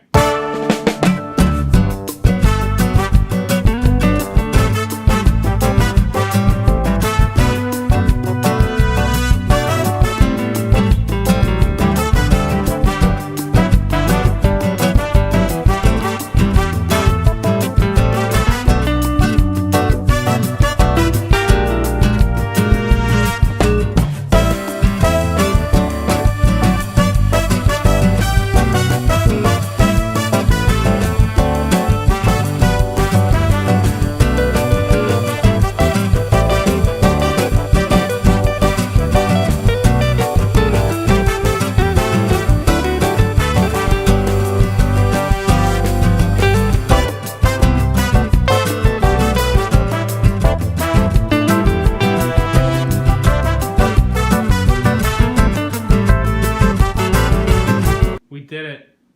We pulled it off. We made a huge mess. Thanks for watching my Halloween video. I have a Twitter. I have comics. I've got a sub button.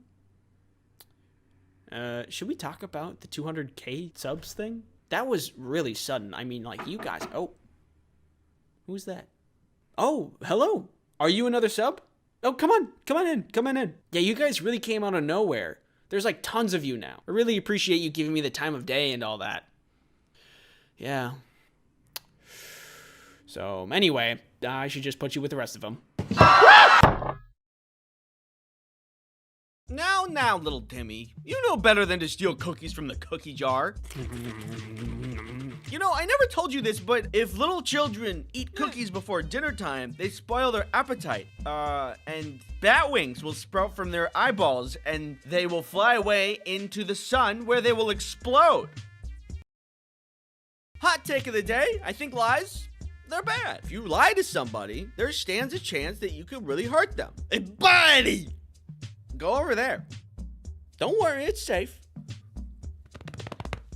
Why would you do that? But sometimes kids can be unruly. And I'm not a parent, so I don't know what's considered good parenting and bad parenting. But sometimes as kids, to keep the peace, we were lied to. And I think about that sometimes. At least for the lies that I was told when I was a kid, I think it's mostly fair. But come here, I gotta show you something really quick. This video is sponsored by Opera Browser. Are you looking for a cool browser packed with features? Oh, wouldn't you know, Opera Browser is a browser that has features. Are you like me and have about 600 tabs open at any given time? No? Weird. Normal browsers would shred through computer resources like RAM, CPU, and battery. But Opera Browser is built different. Literally, it is built with features such as battery saving mode. So if you have 600 tabs open, which is very normal, it won't tank your battery, so you can do other important things on your computer for longer. And if your tabs are getting super cluttered from doing all kinds of important research, you can use workspaces to organize and simplify your browsing by switching context with one click at the top of your sidebar. Wonderful. Now you can get back to gaming without needing to worry about your browser.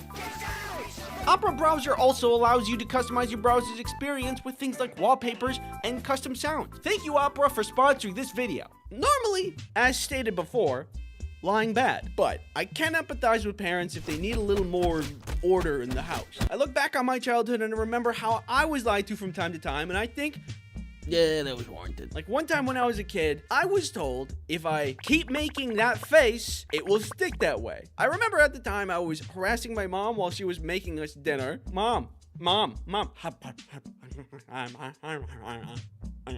You gotta be careful, because if you keep making that face, it'll stick that way.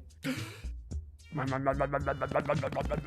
didn't believe this lie, but I should have. I am very gullible and believe most things. I would say 45% of my working memory, misinformation. But either way, in my opinion, this lie is fine. I admittedly was being a walking headache, and this lie, it really isn't that damaging. Unlike some other folklore tales, like little German boys being told not to put your fingers in pie or else you're gonna be taken away by a monster. Oh my goodness! A long time ago, there was a time where backlit things didn't exist, or were at least very rare, and if you were in a car on a road trip and wanted to read some spooky goosebumps, you would need an overhead light. I remember lots of times on road trips I wanted to play Pokemon on my Game Boy, but I didn't have any backlit stuff. As many kids my age, I too wanted to be a Pokemon master, obliterate every enemy I could with my team.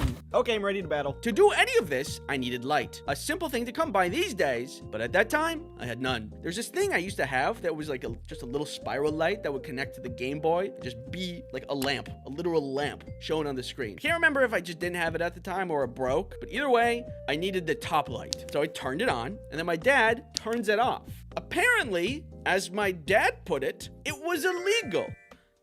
I remember thinking, of course I can't turn that on now. If I did, then we would get pulled over, and then my dad would be put in jail, and then I would have to drive, and we all know how that would go. I'm a Pokemon master, not a NASCAR driver. Come on. I didn't have a job, so how am I supposed to post bail? Sorry, Dad. My only option was to wait and to look out the window and pretend little guys running around and dodging all the stuff that we're driving past. How's he doing that? But, as you may expect, if you look at the law, there's nothing in here about inner car lights on at night being illegal. My dad only said this because it was simply hard to see at night.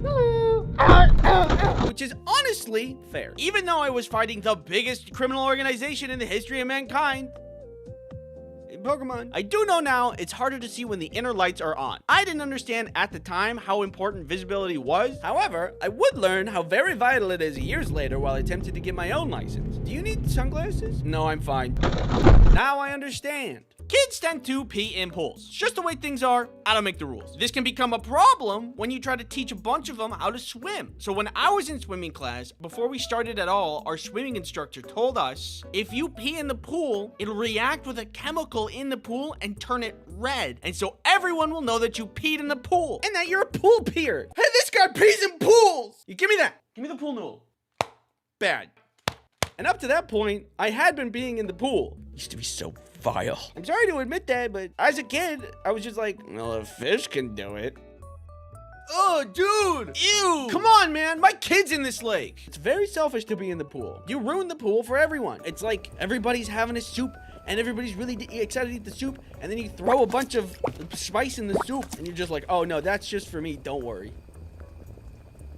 Mix that up a little bit. Now, looking back, I'm glad that I was lied to, because I stopped peeing in pools right away. Who knew lies could be so effective? On an unrelated note, did you know not subscribing to this channel in 24 hours gives you scurvy? Just saying. Okay, so when I was recording this earlier, I was gonna say a thing about how lifesavers are a candy that helps prevent kids from choking because of the little hole in the center. But did you know that's also a myth? I was told that the inventor designed the candy like that because his kid choked on candy, and he didn't want other kids to befall the same fate. And that's also why it's called lifesavers, because it's saving lives. Turns out that's wrong. He just wanted to make a candy that looked like lifesaver buoys. That's it. It's just kind of disappointing. Why not make candy of something cool? Like me. They say that cracking your knuckles ruins your hands. But I've been cracking my knuckles for years, and look at how they turned out. Does this look broken or mangled to you? Take a close look. Your skin is really soft. Could you stop? I was always so worried about cracking my knuckles because I would often hear people say, you're gonna get arthritis if you keep doing that. I don't want arthritis. I need my hands. But unfortunately, it became a habit, so I did it a ton. Then I started to crack my ankles, my elbows, my back, my sternum somehow, my neck. It was getting out of control. So I was worried about the future of my hands. But as I was worrying, research was being conducted about the correlation between arthritis and cracking your fingers. And they found no correlation, which means I don't have to better myself nor my bad habits. Yay! I think what was really going on here is maybe parents thought it was really nasty whenever their kids cracked their knuckles, which is fair. It's pretty gross. And then just told them they need to stop because of health reasons. But also, if you think about it, it just kind of makes sense. It doesn't seem like a healthy thing to do. Maybe one day my fingers will just fall off. Only time will tell. Anyway, lies are bad, but when I look back on it, maybe not all lies were bad. And maybe it was just people trying to guide me along a better path in life, which is kind of sweet. Thanks for watching, and don't forget to lie to everyone. Okay, bye!